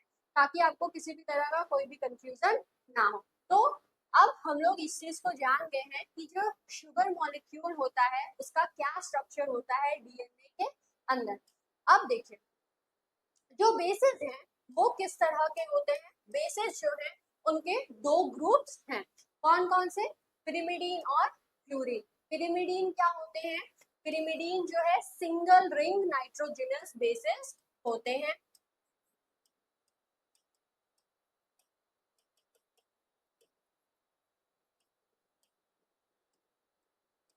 और डीएनए का हम लोग पढ़ रहे हैं तो कौन कौन से नाइट्रोजनस बेसिस प्रेजेंट होंगे या फिर कौन कौन से पिरिमिडीन प्रेजेंट होंगे, तो वो होगा थाइमीन और साइटोसिन। प्यूरीन क्या होगा? प्यूरीन जो है वो डबल रिंग स्ट्रक्चर होता है और इसके पास जो है 6 मेंबर पहला रिंग होगा, उससे जो है 5 मेंबर रिंग जो है दूसरा रिंग फ्यूज होगा। और इसमें जो है डीएनए में कौन कौन से प्यूरीन प्रेजेंट होते हैं, तो वो होता है एडेनिन और ग्वानिन। तो ये जो रिंग्स हैं जो कि किस चीज से बनकर के बने हुए हैं, ये रिंग्स जो है सिर्फ और सिर्फ कार्बन से मिलकर के नहीं होते हैं बने हुए, बल्कि इनके साथ जो है और भी जो नाइट्रोजन ग्रुप है वो भी अटैच रहता है। तो ये सारा जो है ये किस चीज के बारे में इंफॉर्मेशन था कि जो बेसिस है डीएनए के अंदर वो किस तरह के होते हैं। अब ये बेसिस का क्या स्ट्रक्चर है ये यहाँ पे रिप्रेजेंटेड है। तो यहाँ पे जो है ये एडेनिन का स्ट्रक्चर हो गया, ये ग्वानिन का स्ट्रक्चर हो गया, ये साइटोसिन का और ये थाइमीन का। ठीक है, तो साइटोसिन और थाइमीन किसमें प्रेजेंट होगा? डीएनए में। यहाँ पे यूरेसिल का स्ट्रक्चर भी ड्रॉ है।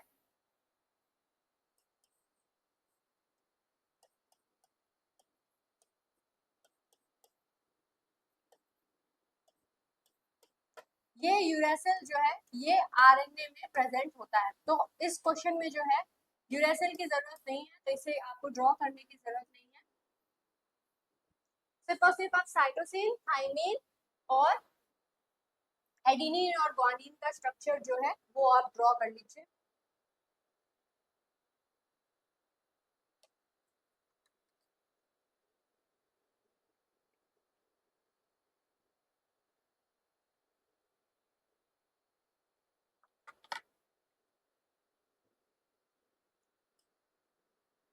अब ये जो नाइट्रोजनस बेसेस हैं ये किस तरह से अटैच रहते हैं, ठीक है। तो जो एडेनिन है वो डबल बॉन्ड बनाता है थाइमीन के साथ, और जो ग्वानिन है वो ट्रिपल बॉन्ड बनाता है साइटोसिन के साथ। और ये जो रूल है ये जो है चार्गाफ रूल में बताया गया था कि जो डीएनए है उसके पास टोटल अबंडेंस ऑफ प्यूरीन जो है वो हमेशा इक्वल रहना चाहिए टोटल अबंडेंस ऑफ पिरिमिडीन से। ठीक है, तो ये ओवरऑल जो है ये इस चीज को बता रहा है कि जो डीएनए है वो उसके अंदर जो प्यूरीन है उसका अमाउंट, उसका अबंडेंस हमेशा इक्वल होना चाहिए पिरिमिडीन के अबंडेंस से। तो डीऑक्सीराइबोज शुगर के क्या क्या फीचर है कि ये पहली बात कि पेंटोज शुगर है, ये 5 मेंबर रिंग है जिसके पास एक ऑक्सीजन और 4 कार्बन एटम प्रेजेंट है। C2 पोजीशन पर H ग्रुप प्रेजेंट होता है, H मतलब आयन प्रेजेंट होता है। OH ग्रुप जो है वो नहीं प्रेजेंट होता है, इसी वजह से इसे डीऑक्सीराइबोज कहते हैं। कभी कभी जो है वेरी शॉर्ट में ये क्वेश्चन पूछा जाता है कि क्यों जो शुगर है किसके अंदर, डीएनए के अंदर, वो डीऑक्सीराइबोज कहलाता है। वो इसलिए कहलाता है क्योंकि 2 प्राइम पोजीशन पर H ग्रुप प्रेजेंट होता है, OH नहीं प्रेजेंट होता है, इसी वजह से इसे डीऑक्सीराइबोज कहा जाता है। ये जो है किस तरह से बाइंडेड रहता है, तो ये रहता है binded with the help of an glycosidic linkage through the nitrogenous bases, या फिर इसे डीएन ग्लाइकोसिडिक लिंकेज भी कहते हैं। अब जो फॉस्फेट ग्रुप है जो कि इसमें जो है इसके न्यूक्लियोटाइड का बहुत इंपॉर्टेंट फंक्शन होता है, बहुत इंपॉर्टेंट सॉरी ग्रुप होता है, वो क्या है? ये जो फॉस्फेट होते हैं ये डेरिवेटिव होते हैं फॉस्फोरिक एसिड के, और ये रिस्पॉन्सिबल होते हैं डीएनए को एसिडिक कैरेक्टर देने के लिए। डीएनए हम लोग कहते हैं कि डीएनए जो है वो नेगेटिवली चार्ज होता है और एसिडिक कैरेक्टर का होता है। ये जो नेगेटिव चार्ज और एसिडिक कैरेक्टर है डीएनए के ऊपर, ये किसकी वजह से होता है? इसी फॉस्फेट ग्रुप की वजह से होता है।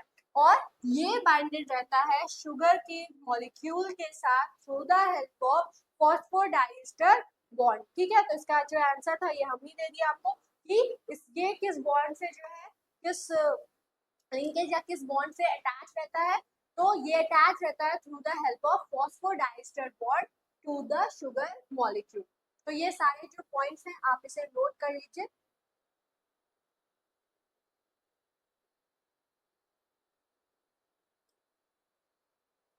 अब जो नेक्स्ट क्वेश्चन है वो ये पूछ रहा है कि explain the Watson and Crick model of DNA.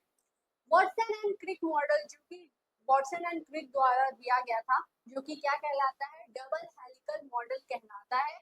इसमें क्या क्या चीजें वाटसन एंड क्रिक द्वारा बताई गई थी। तो वाटसन एंड क्रिक जो है डीएनए के डबल हेलिक्स मॉडल को एक्सप्लेन किए थे और उसके अंदर जो है वो बी फॉर्म ऑफ डीएनए को एक्सप्लेन किए थे और उसके जो कैरेक्टरिस्टिक्स थे वो दिए वो जो है वो बताए थे। तो वाटसन एंड क्रिक ने क्या क्या प्रपोज किया था अपने मॉडल के अंदर, चलिए उसको पहले पढ़ते हैं।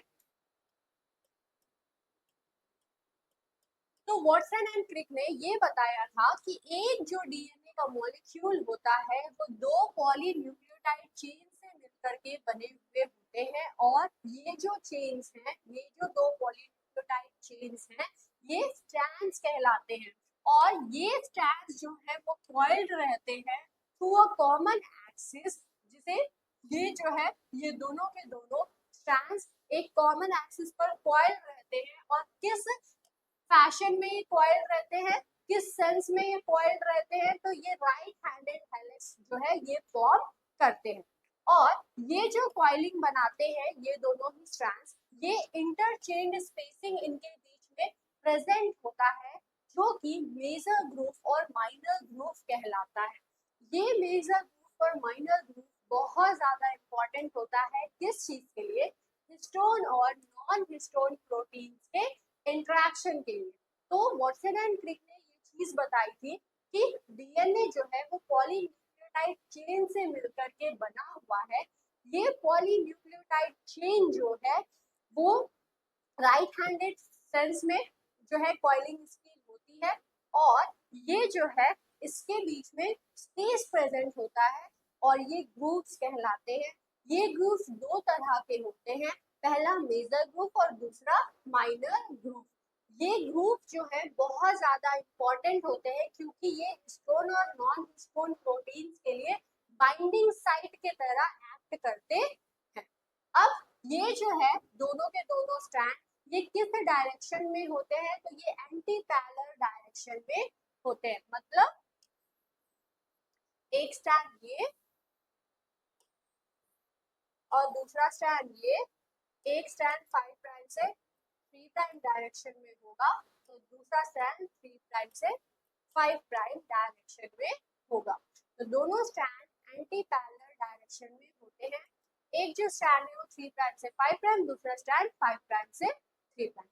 इसका जो दोनों स्ट्रैंड है इनका जो शुगर एंड फॉस्फेट जो ग्रुप्स हैं जो कि इसके इंपॉर्टेंट कंपोनेंट है, ये पेरिफेरी पर रहते हैं और जो कोर है जो कि एकदम सेंट्रल वाला पार्ट है उसमें नाइट्रोजनस बेसेस जो है वो प्रेजेंट होते हैं। अगर बेस कॉम्प्लीमेंट्री की बात की जाए तो 6 अमीनो प्यूरीन हमेशा 6 कीटो पिरिमिडीन के साथ ही अटैच होगा और 6 कीटो पिरिमिडीन जो है वो 6 अमीनो पिरिमिडीन के साथ ही अब जो है वो बॉन्ड बनाएगा। मतलब क्या है, प्यूरीन हमेशा पिरिमिडीन के साथ और पिरिमिडीन हमेशा प्यूरीन के साथ। उसमें भी एडेनिन अगर है तो वो थाइमिन के साथ, ग्वानिन अगर है तो साइटोसिन के साथ। अगर मान लीजिए स्ट्रैंड पे साइटोसिन है तो ये ग्वानिन के साथ और थाइमिन है तो एडेनिन के साथ। ये चीज को बताया जा रहा है कि किस तरह से जो नाइट्रोजनस बेसेस होते हैं वो कंप्लीमेंट्री जो स्टैंड होता है, कंप्लीमेंट्री जो कंप्लीमेंट्रिसिटी जो है उसके बेसिस पे जो है ये बॉन्ड बनाते हैं। ये बॉन्ड कैसे बनाते हैं, हाइड्रोजन बॉन्ड को बनाते हैं। अब देखिए ये जो है बेसिक चारगॉफ रूल को फॉलो करते हैं।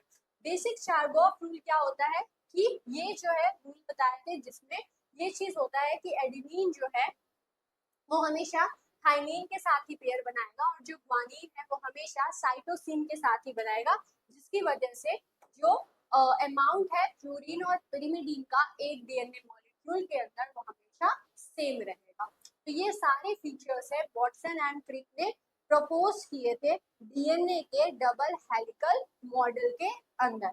अब एक चीज है, वो चीज ये कि जो उस समय जो वो लोग मॉडल बताए थे, वो जो है वो मॉडल बताए थे, वो जो फीचर्स बताए थे वो बी फॉर्म ऑफ डीएनए का बताए थे। तो बी फॉर्म डीएनए के ये सारे फीचर्स है, प्लस एडिशनल फीचर्स भी होंगे बी फॉर्म ऑफ डीएनए के, क्योंकि हम लोग जानते हैं कि जितने भी अलग अलग जो फॉर्म्स होते हैं डीएनए के, उनके अलग अलग कैरेक्टरिस्टिक्स होते हैं। जैसे कि उनमें जो है एक हेलिकल टर्न में नंबर ऑफ बेस पेयर जो है वो डिफर करता है, उनका डायमीटर डिफर करता है, कितने एंगस्ट्रॉम पे वो राइज हो रहे हैं पर बेस पेयर वो डिफर करता है, इस तरह का उनका एंगल है, ये सारी चीजें जो है वो डिफर करती है।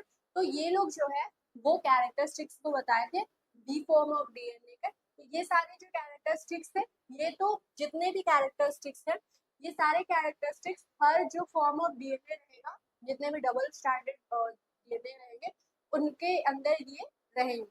अब ये लोग स्पेशली किस फॉर्म ऑफ डीएनए को बताए हैं, ये लोग डीएनए के बी फॉर्म को बताए थे, और उसके मेजरमेंट में ये जो है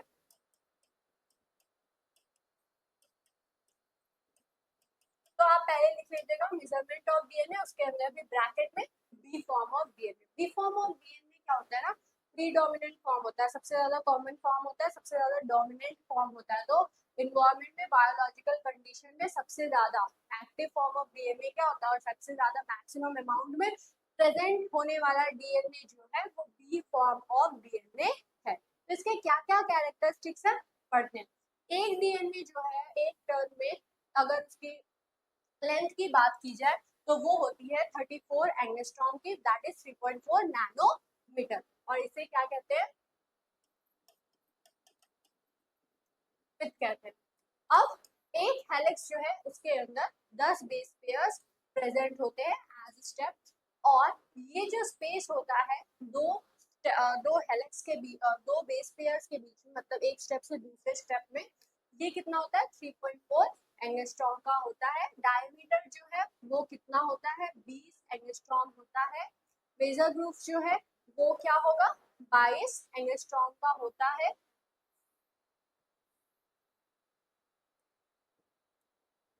और माइनर ग्रुप जो है वो 12 एंगस्ट्रॉम का होता है। तो ये सारे फीचर्स आप नोट कर लीजिए।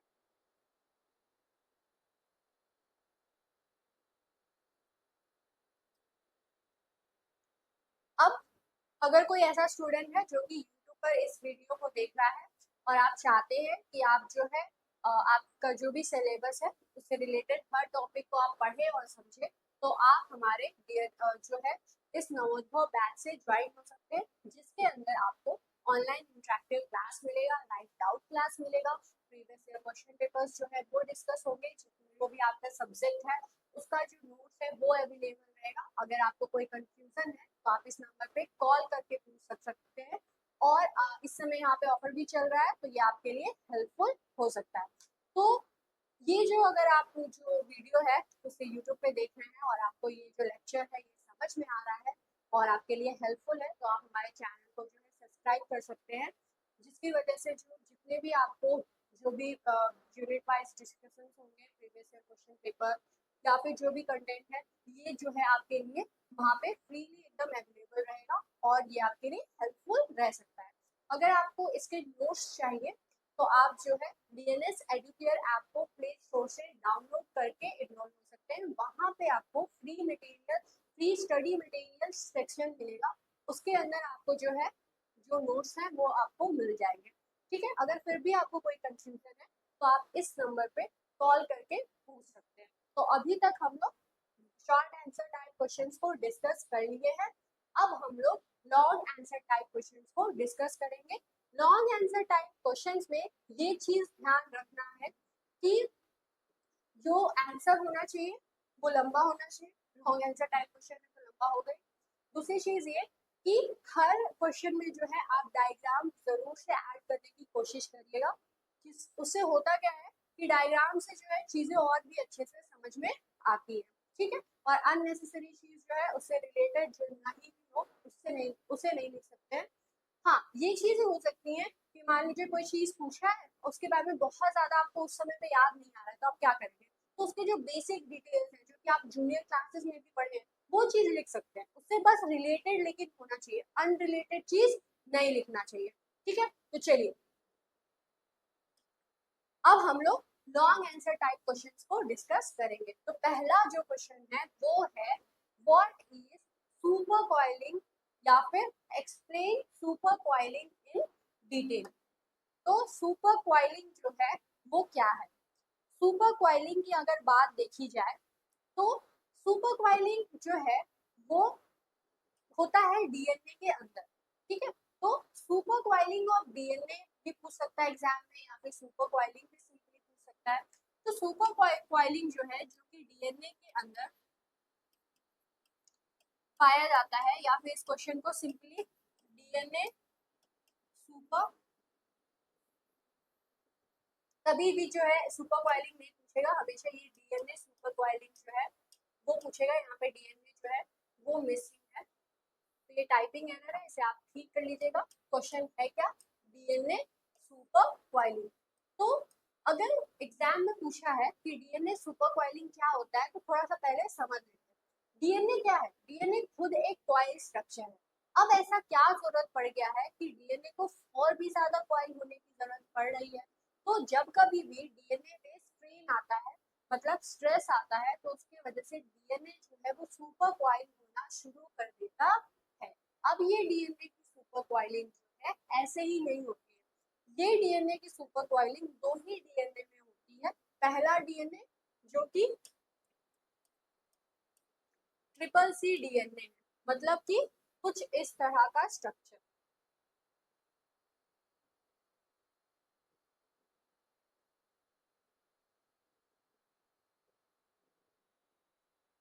ठीक है, close, covalent and circular structure. Close मतलब बंद होना चाहिए वो डीएनए, सर्कुलर मतलब सर्कल शेप का होना चाहिए, और कोवेलेंट इन नेचर होना चाहिए। तो पहली चीज तो ये कि ट्रिपल सी डीएनए में या तो ये देखने को मिलता है, या फिर ऐसे डीएनए में मिलेगा जिसके दोनों स्ट्रैंड जो है वो फ्री ना हो, किसी ना किसी चीज से जो है वो बाइंडेड फॉर्म में रहे, तो वहां पे डीएनए की सुपर कॉइलिंग देखने को मिलता है। अब ये जो डीएनए की सुपर कॉइलिंग है, ये दो तरह की होती है। ठीक है,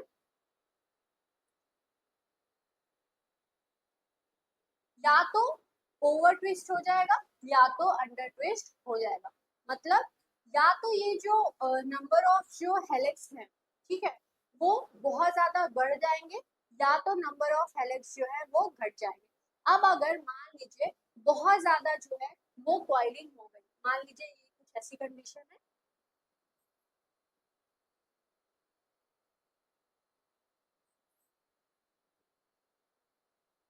ये नॉर्मल डी, ठीक है। अब मान लीजिए अगर इसकी सुपर कॉइलिंग हो रही है और इसकी क्या हो रही है, ओवर ट्विस्टिंग हो गई है। मतलब ये जो है बहुत ज्यादा और भी ज्यादा मुड़ के जो है वो बहुत ज्यादा और भी ज्यादा जो है कॉम्प्लेक्स स्ट्रक्चर को फॉर्म कर दिया है। मतलब कैसा?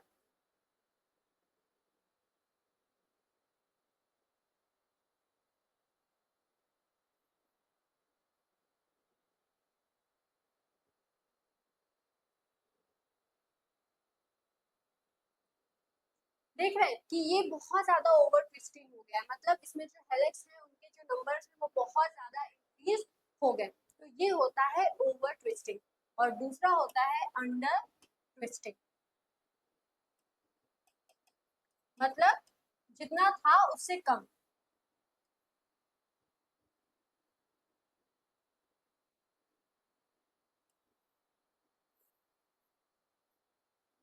तो पहले इतने था, और नॉर्मल ये कंडीशन होती है, लेकिन अंडर ट्विस्टिंग हो गई है।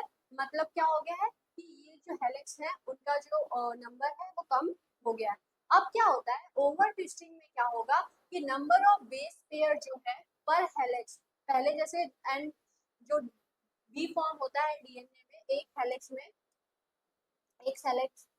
टर्न में 10 बेस पेयर प्रेजेंट होंगे, ठीक है। अब बहुत ज्यादा ओवर ट्विस्टिंग हो गई है, मतलब क्या होगा, एक हेलिक्स टर्न जो है उसमें क्या होगा कि लेस देन 10 बेस पेयर जो है, नाइट्रोजनस बेस पेयर जो है वो प्रेजेंट हो जाएंगे। मतलब ओवर ट्विस्टिंग में होता क्या है कि number of helix turn increase हो जाएगा, लेकिन नाइट्रोजनस बेस का जो नंबर है वो डिक्रीज हो जाएगा। मतलब नाइट्रोजनस बेसिस का जो नंबर है पर हेलिक्स टर्न वो डिक्रीज हो गया है, और हेलिक्स टर्न जो है उसका जो नंबर है वो इंक्रीज हो गया है। और अंडर ट्विस्टिंग में क्या होता है कि जो हेलिक्स टर्न है उसका नंबर जो है वो डिक्रीज हो जाएगा, और जो नाइट्रोजनस बेसिस हैं पर हेलिक्स टर्न वो जो है वो इंक्रीज हो जाएगा। तो ये एकदम बेसिक डिटेल था डीएनए सुपर कॉइलिंग का, और ये जो है बहुत ही अच्छे तरीके से, बहुत ही सिंपल तरीके से हम आपको समझाएं। इसको पहले आप रफ में कहीं ड्रॉ कर लीजिएगा, ताकि अगर कोई ऐसा स्टूडेंट है जो कि पहली बार पढ़ रहा है तो उसको समझ में आ जाए कि डीएनए सुपर कॉइलिंग क्या होता है, ठीक है। तो ये एग्जाम में जाकर ड्रॉ मत करने लगिएगा, ये जो है आपके समझने के लिए है, ठीक है। चलिए,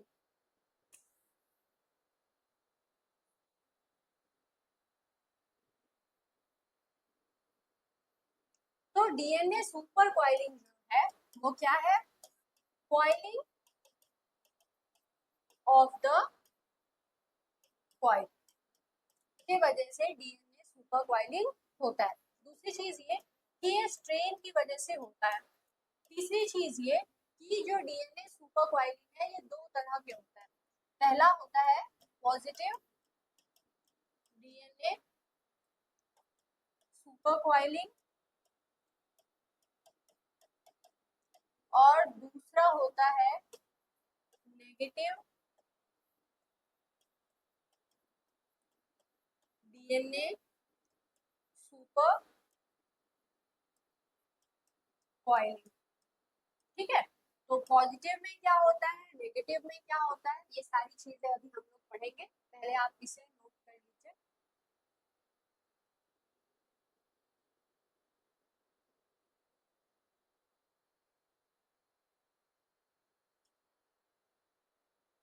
तो सबसे पहले सुपर कॉइलिंग है क्या, तो जो टर्म होता है सुपर कॉइलिंग उसका लिटरली मीनिंग यही होता है कि कॉइलिंग ऑफ द कॉइल। अब डीएनए सुपर कॉइलिंग जो है वो किसके वजह से होता है, तो ये जो है manifestation of the structural strain की वजह से होता है। तो मतलब जो डीएनए सुपर कॉइलिंग है वो स्ट्रक्चरल स्ट्रेन की वजह से होता है। सुपर कॉइलिंग सुपर कॉइलिंग जो है वो तब होता है जब मॉलिक्यूल जो है वो क्या कर रहा है, वो रिवील कर रहा है हेलिकल स्ट्रेस को, किसके द्वारा, बाय ट्विस्टिंग अराउंड इटसेल्फ।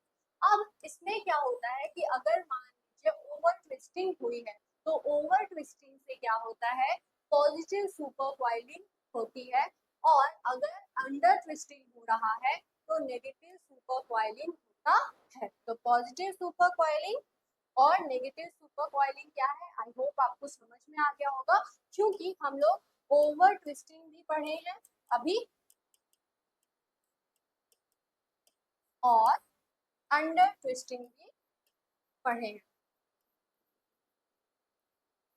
मतलब पॉजिटिव डीएनए सुपर कॉइलिंग में क्या होता है, कॉइलिंग बहुत ज्यादा इंक्रीज हो जाती है, नंबर ऑफ हेलिक्स पर टर्न, नंबर ऑफ हेलिक्स जो लेंथ होता है वो जो है वो इंक्रीज हो जाता है, नंबर ऑफ हेलिकल टर्न जो है वो इंक्रीज हो जाता है, और नंबर ऑफ बेस पेयर पर हेलिकल टर्न जो है वो डिक्रीज हो जाता है। और नेगेटिव सुपर कॉइलिंग में क्या होता है, इसमें जो है ये अंडर ट्विस्टिंग की वजह से होता है।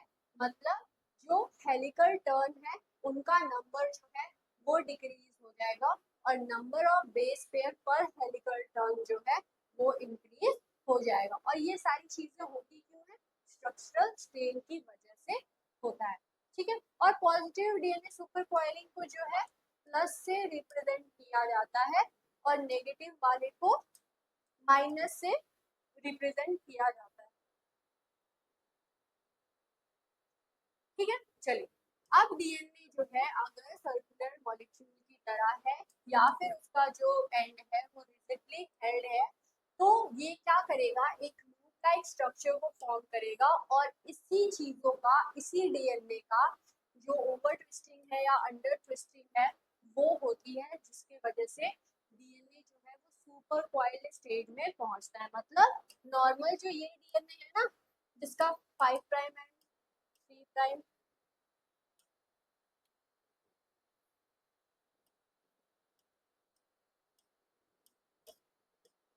जिसका दोनों एंड फ्री है, उसका सुपर कॉइलिंग नहीं होगा, उसका सुपर कॉइलिंग नहीं होता है। सुपर कॉइलिंग होता किसका है, कोवेलेंटली क्लोज सर्कुलर डीएनए का या फिर ऐसे डीएनए का जिसके जो एंड है वो रिजिडली हेल्ड है और लूप को फॉर्म कर रहे हैं। मतलब क्लोज सर्कुलर डीएनए और लूप जो कि जो ऐसे डीएनए जिनके एंड फ्री नहीं है, लूप बना रहे हैं, उन्हीं का डीएनए सुपर कॉइलिंग होता है। जिनके फ्री एंड प्रेजेंट है उनका सुपर कॉइलिंग जो है डीएनए का नहीं होता है। ठीक है, चलिए, और ये जो जब सुपर कॉइलिंग हो जाता है ना डीएनए का, तो उसको क्या कहते हैं, उसी को कहते हैं super coiled state of DNA. इसे आप नोट कर लीजिए।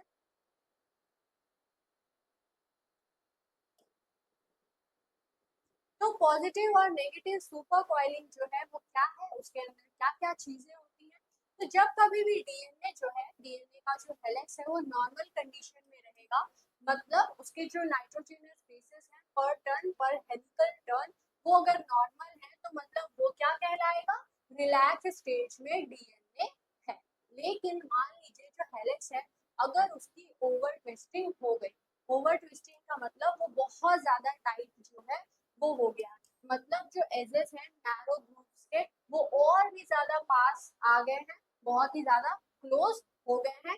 तो इस वजह से ये जो है ये ओवर ट्विस्टिंग की कंडीशन में होता है कि जो डीएनए है और भी ज्यादा टाइट हो जाता है। अब मान लीजिए अगर जो हेलिक्स है वो अंडर ट्विस्ट हुआ है, अंडर ट्विस्ट मतलब जो एजेस हैं नैरो ग्रुप के वो और भी ज्यादा दूर हो जाएंगे, और ये जो चेंज हो रहा है ट्विस्ट का फ्रॉम अ रिलैक्स स्टेज, इसी के वजह से इसमें होता क्या है कि इस जो रिलैक्स स्टेज से जो स्टेज बदल रहा है, ठीक है, इसमें होता क्या है कि इस चीज को कराने के लिए एनर्जी की रिक्वायरमेंट होती है, और इस वजह से जो मॉलिक्यूल है वो स्ट्रेस की कंडीशन में रहता है। अब पॉजिटिव सुपर कॉइलिंग जो है वो राइट हैंडेड वे में होता है, और ये जो है पॉजिटिव सुपर कॉइलिंग मतलब राइट हैंडेड डायरेक्शन में होगा, double helical form of DNA, और ये जो है ट्विस्टेड रहता है tightly in a right handed direction, जब तक कि जो डीएनए है उसमें कोई नॉट ना क्रिएट हो जाए। मतलब जो हेलिक्स है ये तब तक होगा जब तक कि नॉट फॉर्म ना हो जाए।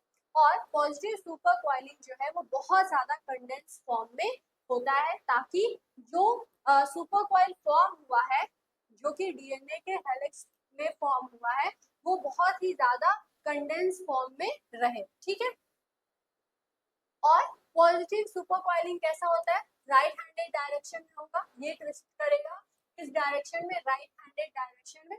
पॉजिटिव सुपर कॉइलिंग क्या करता है कि ये कंडेंस कर देता है डीएनए को। वहीं अगर negative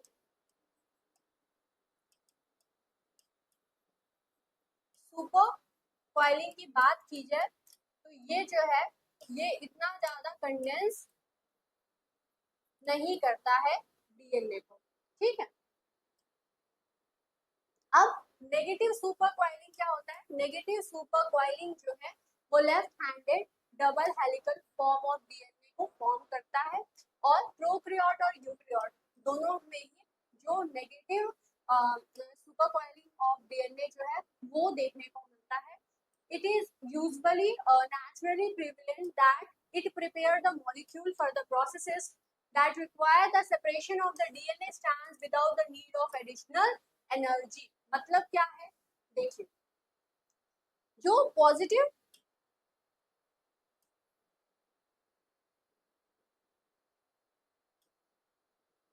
positive DNA super coiling क्या करता है, डीएनए को राइट हैंडेड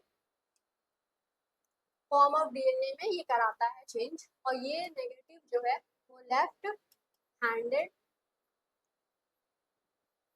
डीएनए में ये जो है चेंज करता है। अब क्या होता है कि इन्वायरमेंट में जो है वो ज्यादातर जो नेगेटिव डीएनए सुपर क्वाइलिंग है वो होता है।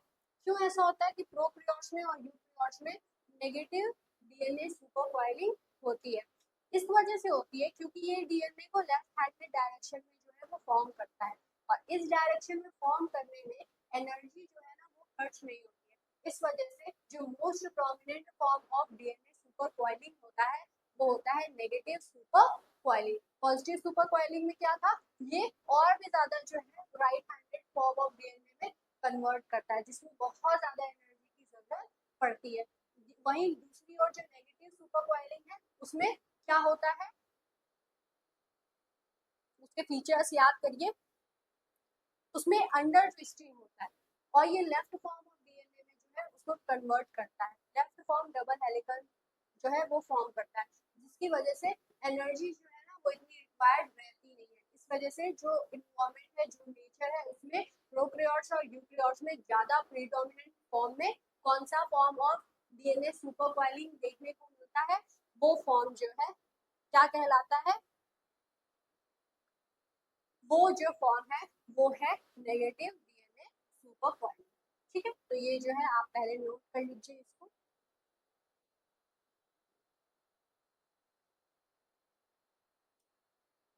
और भी जो इसके अंदर एडिशनल पॉइंट्स हैं, जैसे कि जो डीएनए सुपर क्वाइलिंग है नेगेटिव एंड पॉजिटिव, उसका आप डायग्राम इसमें ऐड कर सकते हैं।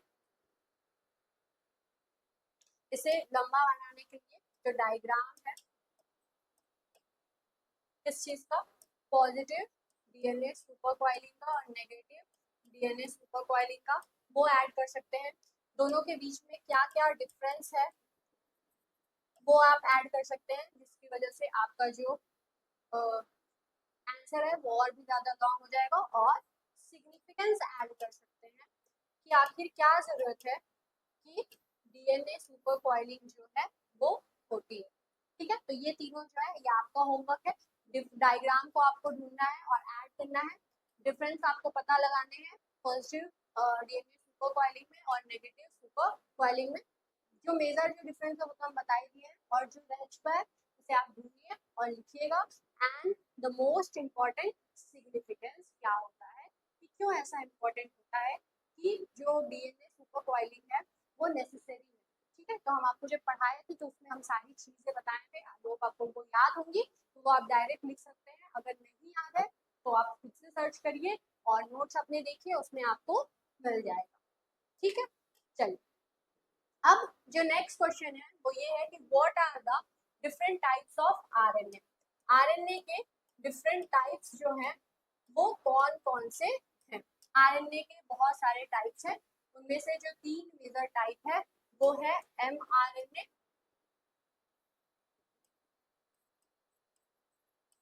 पहला। दूसरा जो है वो है टीआरएनए, और तीसरा जो है वो होता है आरआरएनए।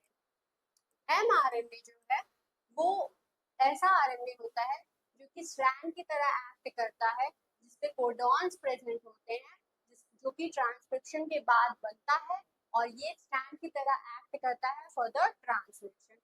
सेल के अंदर जो एमआरएनए है वो बहुत कम अमाउंट में प्रेजेंट रहता है, लगभग 5%। और टीआरएनए क्या है, इसे एसआरएनए भी कहते हैं, मतलब सोलुबल आरएनए भी कहते हैं या सुपरनेटेंट आरएनए भी कहते हैं। इसका ट्रांसलेशन में बहुत इंपॉर्टेंट रोल होता है। ये जो है अमीनो एसिड को कैरी करके लाने का काम करता है।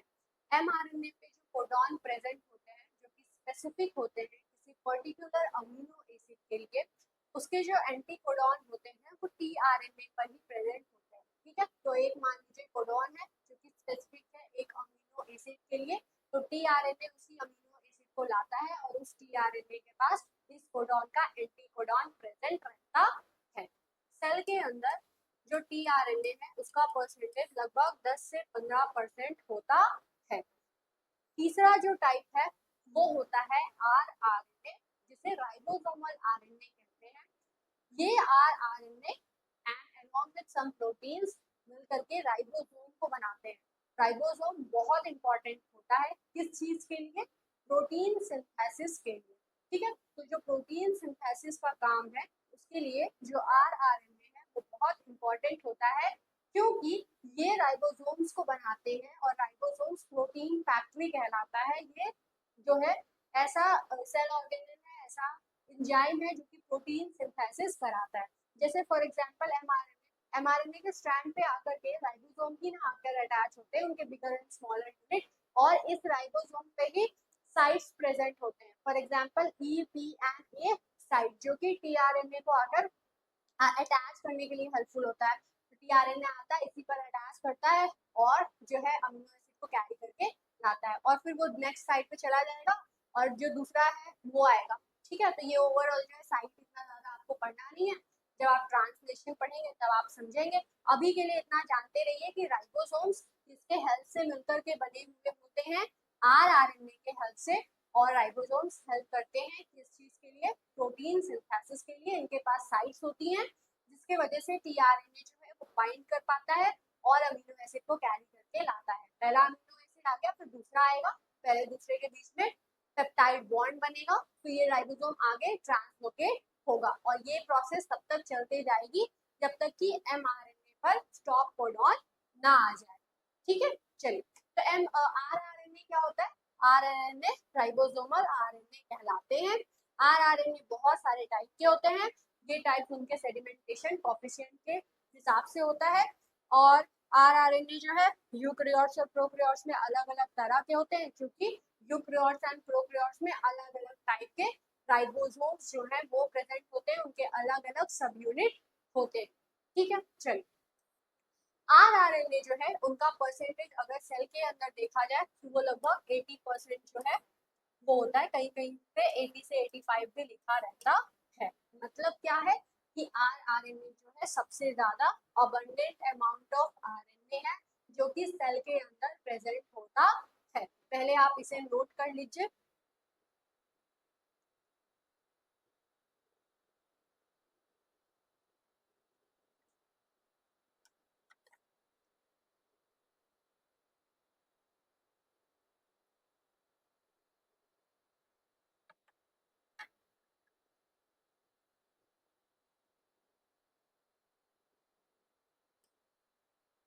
चलिए, तो जो डिफरेंट टाइप्स हैं आरएनए के, वो उसमें से पहला जो टाइप है वो है transfer RNA, that is tRNA. TRNA करता क्या है कि रिसीव करता है अमीनो एसिड को और लाता है राइबोसोम्स तक, और ये डिकोड करता है इंफॉर्मेशन को जो कि एमआरएनए पर प्रेजेंट है। अब ईच जो न्यूक्लियोटाइड ट्रिपलेट है codon, each nucleotide triplet codons जो कि प्रेजेंट होते हैं एमआरएनए पर, वो रिप्रेजेंट करते हैं किसी स्पेसिफिक अमीनो एसिड को। ठीक है, ये बहुत ज्यादा इंपॉर्टेंट होता है किस तरह एज ए अडेप्टर मॉलिक्यूल, और ये मैच करता है कोडॉन को ताकि वो उसके पर्टिकुलर अमीनो एसिड तक जो है वो अमीनो एसिड जो है वो आ सके उस कोडॉन के पास। ठीक है, तो साइटोप्लाज्म में क्या होता है? बहुत सारे टाइप्स ऑफ अमीनो एसिड, बहुत सारे जो है वो प्रेजेंट होते हैं, लेकिन किसी एक कोडॉन के लिए तो कोई एक ही जो अमीनो एसिड है वो आता है ना, एक कोडॉन एक ही अमीनो एसिड को जो है वो लेकर आता है। तो सॉरी, एक कोडॉन जो है वो किसी एक ही अमीनो एसिड को इनकोड करता है। ठीक है, तो ये जो पूल है साइटोप्लाज्म का जिसमें ढेर सारे types of amino acid present है, अब उनको छाट कर उसको सही कोडॉन तक लाने का काम कौन करता है? यही ट्रांसफर आरएनए करता है। तो पहले आप सबसे पहले ये लिख दीजिएगा कि आरएनए के कुछ फीचर्स लिख दीजिएगा, और आरएनए के फिर लिखिएगा कि आरएनए के जो मेजर टाइप्स हैं वो है 3 type, that is mRNA, tRNA, rRNA, और उसके बाद ये जो टाइप्स हैं इनको अच्छे से जो है एक्सप्लेन कर दीजिएगा। चलिए, तो ये जो टीआरएनए है इसके पास दो प्रॉपर्टी है कि ये जो है tri nucleotide sequence that is called anticodon इसके पास प्रेजेंट होते हैं, और ये कंप्लीमेंट्री होते हैं to the codon that is present on mRNA. और ये जो कोडॉन और एंटी कोडॉन्स है ये क्या करते हैं, बेस पेयर को फॉर्म करते हैं, मतलब कोडॉन एंटी कोडॉन का इंटरेक्शन होता है। और अदर जो है वो ये है कि ये जो है बहुत इंपॉर्टेंट साइट होता है, बहुत इंपॉर्टेंट जो है वो जो है बहुत इंपॉर्टेंट जो है साइट होता है इसके पास, किस चीज के लिए, अमीनो एसिड के बाइंडिंग के लिए। तो अगर आप इसके स्ट्रक्चर को देखें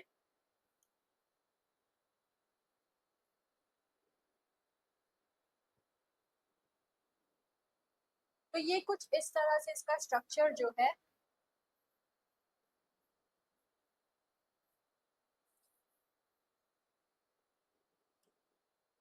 इसका जो स्ट्रक्चर है कुछ इस तरह से होता है।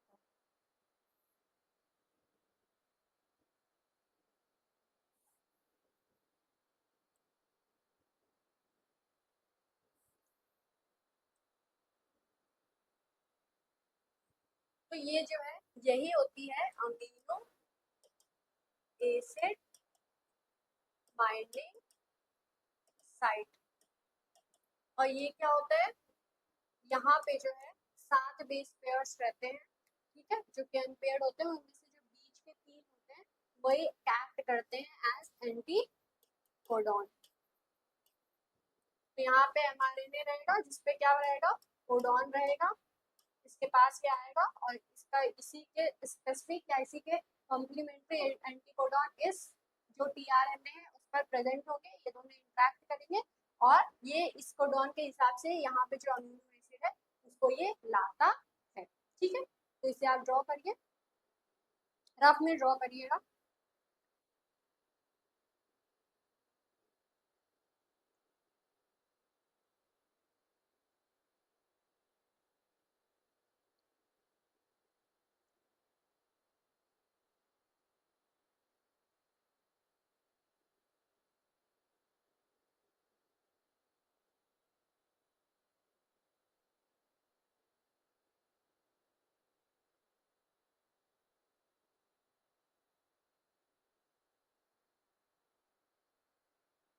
ये क्या होता है, ये 5 प्राइम होता है, ये 3 प्राइम होता है,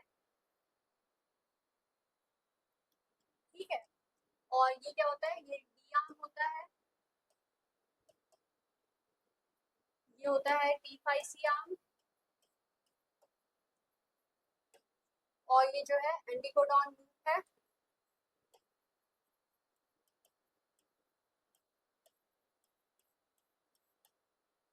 इसे आप ड्रॉ कर लीजिए।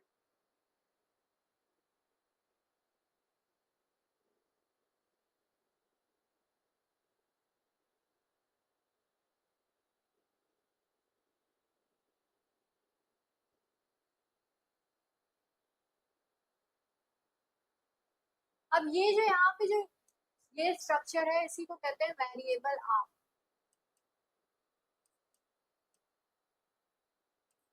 ठीक है। और यहाँ पे जो है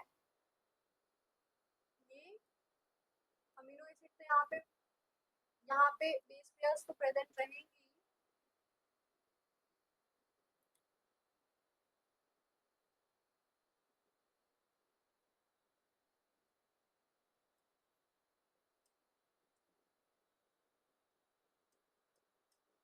सीसीए सीक्वेंस यहाँ पे होता है 3 प्राइम बेस के, जो कि बहुत इंपॉर्टेंट होता है। ये जो एडेनिन है ना जो लास्ट में सबसे प्रेजेंट है, यही जो है जो भी अमीनो एसिड यहाँ पे आ रहा है तो अमीनो एसिड के पास कार्बोक्सिल ग्रुप होगा, इसका एडेनिन का OH ग्रुप और कार्बोक्सिल ग्रुप इंटरेक्ट करते हैं और उसकी वजह से बॉन्डिंग बनती है और ये अमीनो एसिड इसके भी वजह से ऐड हो पाता है। तो एडेनिन का बहुत इंपॉर्टेंट फंक्शन होता है इसके 3 प्राइम एंड पे, ठीक है। तो ये सारे जो है फंक्शंस होते हैं। और ये डायग्राम है सॉरी ये डायग्राम है डी किस चीज का, DRNA का, ठीक है। तो डायग्राम ऑफ DRNA, ठीक है। तो ये किस चीज का डायग्राम है, टीआरएनए का डायग्राम है, इसके हर पार्ट्स को हम एक्सप्लेन कर दिए, आई होप आपको समझ में आ गया होगा। अब हम लोग नेक्स्ट जो टाइप है, सेकेंड टाइप उसे डिस्कस करेंगे जो कि है मैसेंजर आरएनए। मैसेंजर आरएनए क्या है, एमआरएनए है। ये कैसा होता है, लीनियर मॉलिक्यूलर स्ट्रक्चर होता है इसका। और ये किस तरह से बनता है, ये ट्रांसक्रिप्शन के प्रोसेस से बनता है, मतलब ये ट्रांसक्राइब होता है एक स्टैंड ऑफ द डीएनए से, और ये कैरी करता है बेस सीक्वेंसेस को जो कि कॉम्प्लीमेंट्री होते हैं डीएनए टेम्पलेट स्टैंड के। ठीक है, ट्रांसक्रिप्शन पता है ना।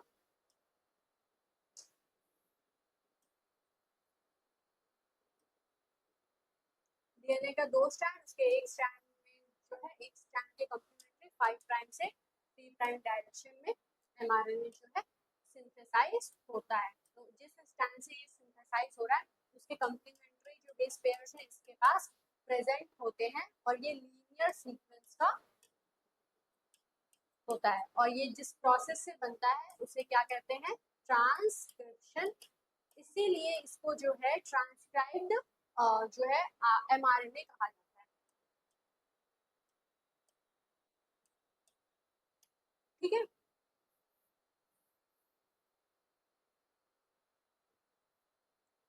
तो ये जो बेस सीक्वेंसेस होते हैं एमआरएनए पे वो किस फॉर्म में प्रेजेंट होते हैं, ट्रिपलेट फॉर्म में प्रेजेंट होते हैं, और इस ट्रिपलेट को क्या कहते हैं, कोडॉन कहते हैं। ट्रिपलेट मतलब 3 नाइट्रोजनस बेसेस जो है वो एक कोडॉन में प्रेजेंट होते हैं, जिसको ओवरऑल ट्रिपलेट कहते हैं, और इस ट्रिपलेट को क्या कहते हैं, कोडॉन कहते हैं। अब ये जो राइबोसोम्स होता है ये ट्रांसलेट करता है इन ट्रिपलेट कोडॉन को, और अमीनो एसिड के जो सीक्वेंसेस हैं वो आते हैं, और ओवरऑल ये फॉर्म क्या करेगा, ये फॉर्म कराता है पॉलीपेप्टाइड चेन को। किस प्रोसेस से, ट्रांसलेशन के प्रोसेस से। तो लेंथ जो है एमआरएनए का, लेंथ जो है एमआरएनए का वो इस चीज पर डिपेंड करता है कि क्या लेंथ है पॉलीपेप्टाइड चेन की जिसको ये होल्ड करने वाला है।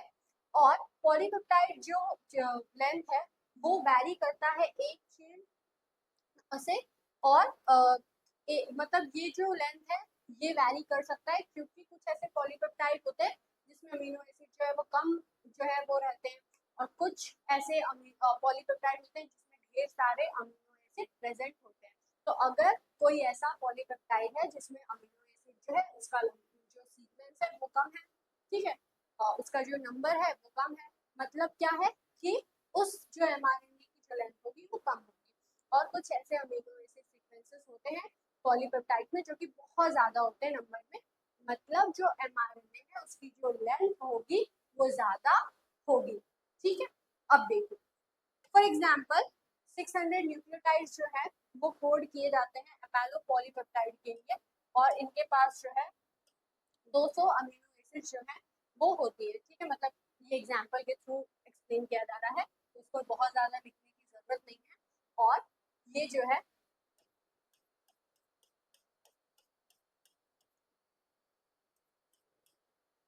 खुद ही बहुत सारी चीजें याद करनी है। ठीक है, तो इस चीज को आप याद रखे रहिएगा, ये एमआरएनए के फीचर्स हैं और एमआरएनए का क्या फंक्शन है, ये ओवरऑल जो है यहाँ पे मेंशन है कि किस तरह से ये सिंथेसाइज हो रहा है और ये किस चीज को सिंथेसाइज कर रहा है। तो ये खुद बन रहा है ट्रांसक्रिप्शन के प्रोसेस से, और इसके ऊपर ट्रांसलेशन होता है जिससे ये प्रोटीन को बनाता है। मतलब क्या है, डीएनए है, डीएनए से ट्रांसक्रिप्शन हो रहा है, और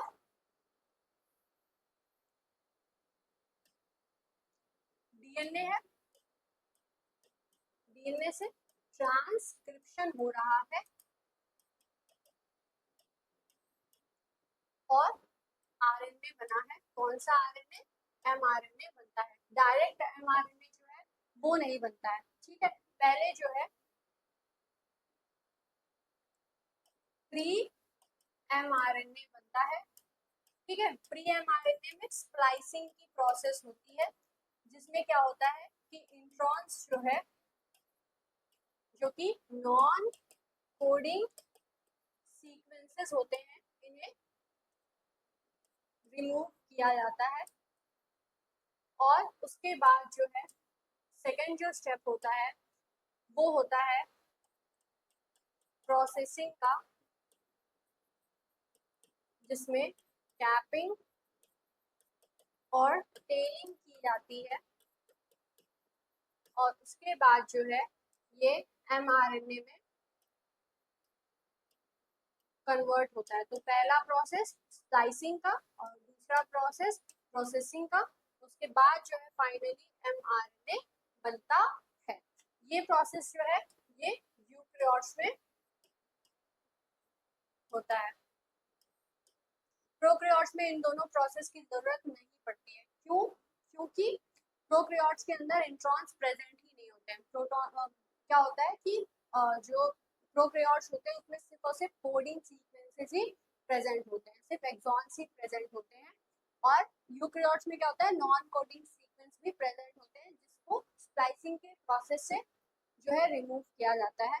और दूसरी चीज ये कि प्रोकैरियोट्स में क्या होता है कि ट्रांसक्रिप्शन और ट्रांसलेशन दोनों ही साइटोप्लाज्म में ही होता है। और यूकेरियोट्स में क्या होता है कि ये जो ट्रांसक्रिप्शन है ना, ये होता है न्यूक्लियस में। अब न्यूक्लियस से बाहर आना होता है और इस mRNA से जो प्रोटीन बनता है जिसे कहते हैं ट्रांसलेशन, वो जो है कहाँ पे होता है, साइटोप्लाज्म में होता है। तो न्यूक्लियस से साइटोप्लाज्म में आना है तो मतलब जो mRNA है उसे जो है बहुत ज्यादा सेफली लाना पड़ेगा, इसलिए प्रोसेसिंग की काम होती है, कैपिंग और टेलिंग की जाती है ताकि कोई भी जो न्यूक्लियस है वो इसको जो है डिस्ट्रॉय ना कर पाए। ठीक है, तो ये हो गई। इस वजह से ये दोनों प्रोसेस जो है यूकेरियोट्स में एडिशनल ऐड हो जाता है। कभी कभी यहाँ से भी क्वेश्चन पूछा जा सकता है। ठीक है, क्योंकि अगर आप आरएनए को पढ़े हैं और टाइप्स ऑफ आरएनए पढ़े हैं तो आरएनए से रिलेटेड जो टर्म्स है उन्हें भी तो पूछा जा सकता है। इसलिए ये सारी जो चीजें थी ये एडिशनल थी और कभी कभी ऐसा पूछा जाता है, इसलिए हम आपको एक्सप्लेन कर दिए। इसे जो है आंसर में आपको ऐड करने की जरूरत नहीं है कि एमआरएनए है, उसके ये सारे फीचर्स हैं और उसके बाद जो है ये भी आप आंसर में ऐड कर लीजिए। नहीं, ये हम ये चीज बताएंगे कि फाइनली जो mRNA है वो यूकेरियोट्स के अंदर किस तरह से बनता है। ठीक है, तो अगर आपसे कभी एग्जामिनेशन में आया, बहुत रेयर होता है ऐसा कि पूछ दिया जाए, लेकिन अगर पूछा तो आप बता सकते हैं कि ये प्रोसेस होते हैं जिसकी वजह से mRNA जो है वो बन पाता है यूकेरियोट्स के अंदर, और ये किस तरह से डिफर होता है प्रोकैरियोट्स से। और भी ज़्यादा डिटेल में ये प्रोसेस जो है पढ़ने की जरूरत नहीं है, क्योंकि जब आप थर्ड सेमेस्टर में जाएंगे तो आपको ट्रांसलेशन पढ़ना है, जिसमें आपको प्रोकैरियोट और यूकेरियोटिक ट्रांसलेशन को जो है उसको अच्छे से डिटेल में समझना है, उनके बीच में जो डिफरेंसेस है वो भी पढ़ने हैं। ठीक है, तो ये ओवरव्यू था, इसे आप नोट करिएगा किसी रफ में, ठीक है, ताकि आप समझ सके। और ये जो है इसे आप इस जो फीचर्स है या इस कैरेक्टरिस्टिक्स के बाद मत नोट करिएगा, इसे किसी भी रफ कॉपी जो होगी उसमें आप नोट कर लीजिएगा। चलिए, अब जो तीसरा टाइप है जो कि है राइबोसोमल आरएनए, उसे डिस्कस कर लेते हैं। राइबोसोमल आरएनए मतलब आरआरएनए सबसे ज्यादा ये प्रेजेंट होता है सेल के अंदर। ये जो है बहुत ज्यादा अमाउंट में सेल के अंदर प्रेजेंट होता है, तो लगभग 85% जो है टोटल आरएनए जो कि सेल में प्रेजेंट है वो आरआरएनए प्रेजेंट होता है। तो वही मतलब 80 से 85% में ये प्रेजेंट होता है। राइबोसोम्स जो होते हैं इनके बहुत सारे ये जो है राइबोसोम्स को बनाते हैं और राइबोसोम्स में बहुत सारे टाइप्स ऑफ आरआरएनए जो है वो प्रेजेंट होता है। अब अगर 70s राइबोसोम्स की बात की जाए जो कि प्रोकैरियोट्स में पाए जाते हैं, तो उनके जो है दो सब यूनिट होता है, पहला होता है 30s और दूसरा होता है 80s। तो जो 30s राइबोसोम होता है उसमें 16s आरआरएनए पाया जाता है, और जो 50s जो कि लार्जेस्ट सब यूनिट होता है प्रोकैरियोट्स के राइबोसोम का, उसमें 23s एंड 5s आरआरएनए पाया जाता है। उसके बाद जो 80s राइबोसोम है जो कि किसमें पाए जाते हैं, यूकैरियोट्स में,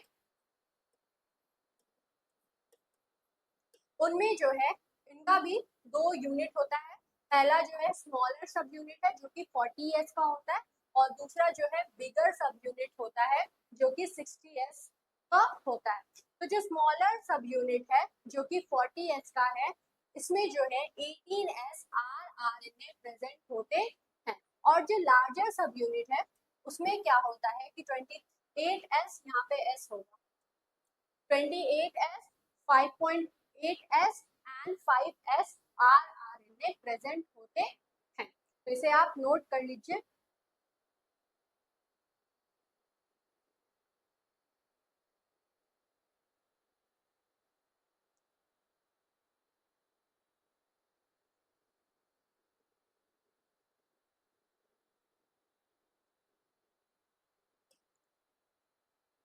नेक्स्ट जो क्वेश्चन है वो ये पूछ रहा है कि लिंकिंग नंबर, ट्विस्ट और ब्रेथ में क्या डिफरेंस होता है और क्या होता है, मतलब लिंकिंग नंबर और ट्विस्ट और ब्रेथ जो है वो क्या होता है, एक एग्जांपल से समझाइए। ठीक है, तो ये सारे टर्म्स, पहली बात तो ये कि डीएनए सुपर कॉइलिंग में यूज होते हैं और इसका जो फॉर्मूला होता है वो ये होता है कि linking number that is equal to twist plus breath. ये लिंकिंग नंबर हमेशा कांस्टेंट रहता है। अगर एक डीएनए के लिए लिंकिंग नंबर ये है तो हमेशा यही रहेगा और वैरी क्या करता है, ट्विस्ट और ब्रेथ करता है। इसका जो साइन है ये वैरी करता है, इसकी नंबरिंग वैरी करती है। किस तरह से नेगेटिव सुपर कॉइलिंग होगा तो क्या होगा और जो पॉजिटिव सुपर कॉइलिंग होगा तो क्या होगा। ठीक है, तो चलिए पहले लिंकिंग नंबर, ट्विस्ट और ब्रेथ को समझते हैं। तो अगर लूप्स को पढ़ना है तो उसके लिए मैथमेटिशियंस जो थे वो तीन कंसेप्ट्स को दिए थे और ये कंसेप्ट क्या था, लिंकिंग नंबर, ट्विस्ट और ब्रेथ। लिंकिंग नंबर होता क्या है कि वो नंबर ऑफ टाइम जब दो स्ट्रैंड्स जो हैं आपस में इंटरट्विंग्ड हुए हैं उसी को कहते हैं लिंकिंग नंबर। या फिर इसे ऐसे भी कह सकते हैं कि वो नंबर ऑफ टाइम जब दो स्ट्रैंड को कितनी बार काटा जाएगा कि वो दोनों स्ट्रैंड एक दूसरे से अलग हो जाए तो उसको कहते हैं लिंकिंग नंबर। ये हमेशा कांस्टेंट रहता है, चेंज नहीं होता है। ट्विस्ट क्या है, ट्विस्ट जो है मोस्ट इजीली इमेजिन्ड जो है नंबर होता है, क्योंकि ये इस चीज को रिप्रेजेंट करता है कि कितनी बार जो कर्व है वो रोटेट हुई है around the central axis of the double helix. और वृत्त क्या है, वृत्त जो है नंबर को बताता है कि वो नंबर ऑफ टाइम जब सेंट्रल एक्सिस जो है वो क्या बना रहा है, लूप को बना रहा है अपने अराउंड। ठीक है, तो ये होता है वृत्त। ट्विस्ट को किस चीज से, लिंकिंग नंबर को कैसे रिप्रेजेंट करते हैं, तो एल के हो गया।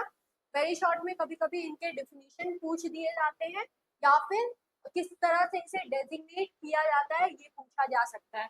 ट्विस्ट को कैसे किया जाता है, टी डब्ल्यू से, और वृत्त को डब्ल्यू आर से रिप्रेजेंट किया जाता है। ये तीनों क्वांटिटी डीएनए सुपर कॉइलिंग में यूज किए जाते हैं।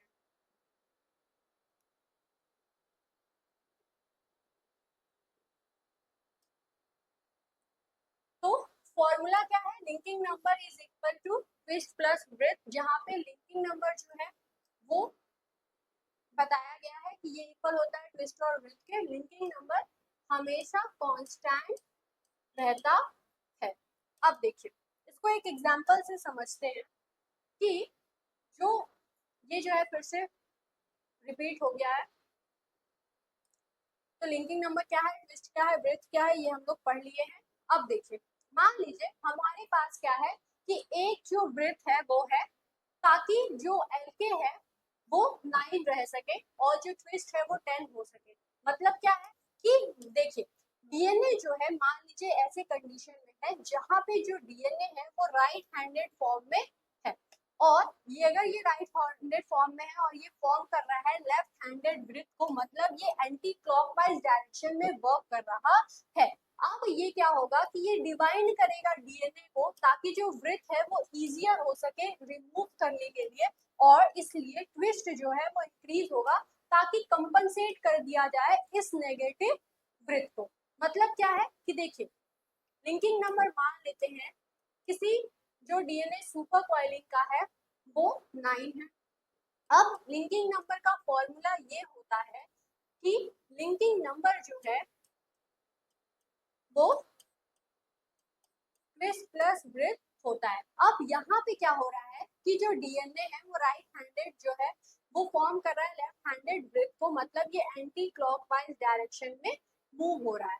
ठीक है, तो इसमें होगा क्या कि जो कंडीशन है विथ की, उस ट्विस्ट की, उसमें क्या किया जाएगा कि उसको इंक्रीज कर दिया जाएगा और यहाँ पे माइनस का साइन लगा दिया जाएगा ताकि ओवरऑल जो लिंकिंग नंबर है वो कांस्टेंट रह सके। अब लास्ट क्वेश्चन ये पूछ रहा है कि explain the different parts of tRNA. TRNA के जो डिफरेंट पार्ट्स हैं उन्हें एक्सप्लेन करना है। तो जो टीआरएनए है जिसे ट्रांसफर आरएनए कहते हैं, इसे सोलुबल आरएनए या सुपर नेटेंट आरएनए भी कहते हैं या इसे एडेप्टर आरएनए भी कहते हैं। ये nearly 60 small size ribonucleic acid से मिलकर के बने हुए होते हैं। 10 से 15% जो है ये सेल के अंदर प्रेजेंट होता है। टीआरएनए जो है वो स्मॉल मॉलिक्यूल होता है जिसका 74 से 95 राइबोन्यूक्लियोटाइड्स जो है वो प्रेजेंट होते हैं। इसका सेडिमेंटेशन कोएफिशिएंट जो है वो 3.8 होता है। इसका जो मॉलिक्यूलर वेट है वो 25,000 से लेके 30,000 डाल्टन का होता है और जो टीआरएनए है वो सिंगल स्टैंडर्ड पॉलीन्यूक्लियोटाइड चेन इसमें प्रेजेंट होता है। अब इसके जो है डिफरेंट पार्ट्स वो कौन कौन से होंगे। पहला होगा एंटीकोडॉन लूप। एंटीकोडॉन लूप में क्या होगा कि ये जो है स्टेम और लूप इसमें प्रेजेंट होंगे। ये हो गया स्टेम और ये हो गया लूप। और स्टेम के पास 5 बेस पेयर्स होंगे, ठीक है। और ये जो है एंटीकोडॉन लूप कहलाता है या फिर लूप नंबर 2 कहलाता है। और इसका जो ये लूप वाला पोर्शन है यहाँ पे 7 अनपेयर्ड न्यूक्लियोटाइड्स प्रेजेंट होते हैं और इन 7 अनपेयर्ड में से जो मिडिल के 3 होते हैं वही कोडॉन कहलाते हैं।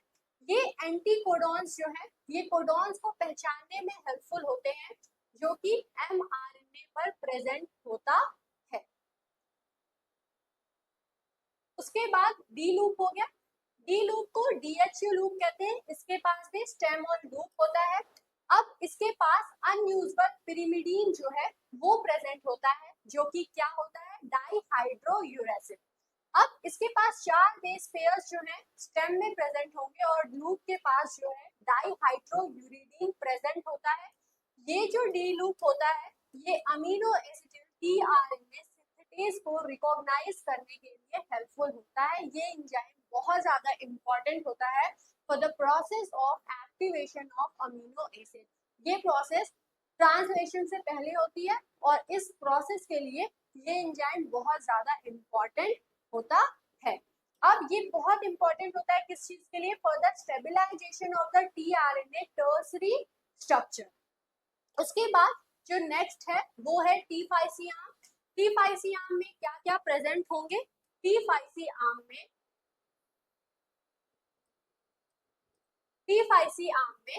थाइमीन प्रेजेंट होगा, स्यूडोयूरिडीन प्रेजेंट होगा और साइटोसिन प्रेजेंट होगा। ये जो स्यूडोयूरिडीन है ये अनयूजुअल बेस है। इसके आर्म के पास स्टेम और लूप प्रेजेंट होते हैं। स्टेम के पास 5 बेस पेयर प्रेजेंट होता है और ये जो पेयर्स होता है ये सीजी इसमें पेयरिंग होती है। लूप के पास 7 न्यूक्लियोटाइड्स प्रेजेंट होते हैं जो कि अनपेयर्ड होते हैं। ये लूप जो है बहुत ज्यादा इंपॉर्टेंट होता है किस चीज के लिए, राइबोसोम को रिकॉग्नाइज करने के लिए और उनसे बाइंड करने के लिए, ठीक है। तो राइबोसोम की रिकॉग्निशन कौन करता है, टी5सी लूप करता है। तो ओवरऑल जो है ये डायग्राम है किस चीज का, ये जो डायग्राम है ये टीआरएनए का है। देखिए वो जो डायग्राम था वो हम इस तरह से बनाए थे,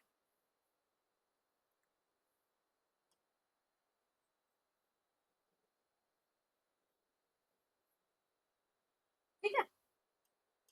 ये 5 प्राइम था, ये 3 प्राइम था, CCA सीक्वेंस था, ठीक है। और ये जो है ये इस तरह से बना है जहाँ पे 5 प्राइम यहाँ पे, 3 प्राइम यहाँ पे और वेरिएबल रूट जो है इधर, ठीक है। इससे कोई डिफरेंस नहीं होता है। अगर आप इस तरह से बना रहे हैं तो यहाँ पे डी लूप पड़ेगा और यहाँ पे टी5सी लूप पड़ेगा। और अगर आप इस तरह से डायग्राम को बना रहे हैं तो ये होगा टी5सी लूप एंड ये होगा डी लूप। यहाँ पे वेरिएबल आर्म जो है वो आएगा। तो इसे आप ड्रॉ कर लीजिए।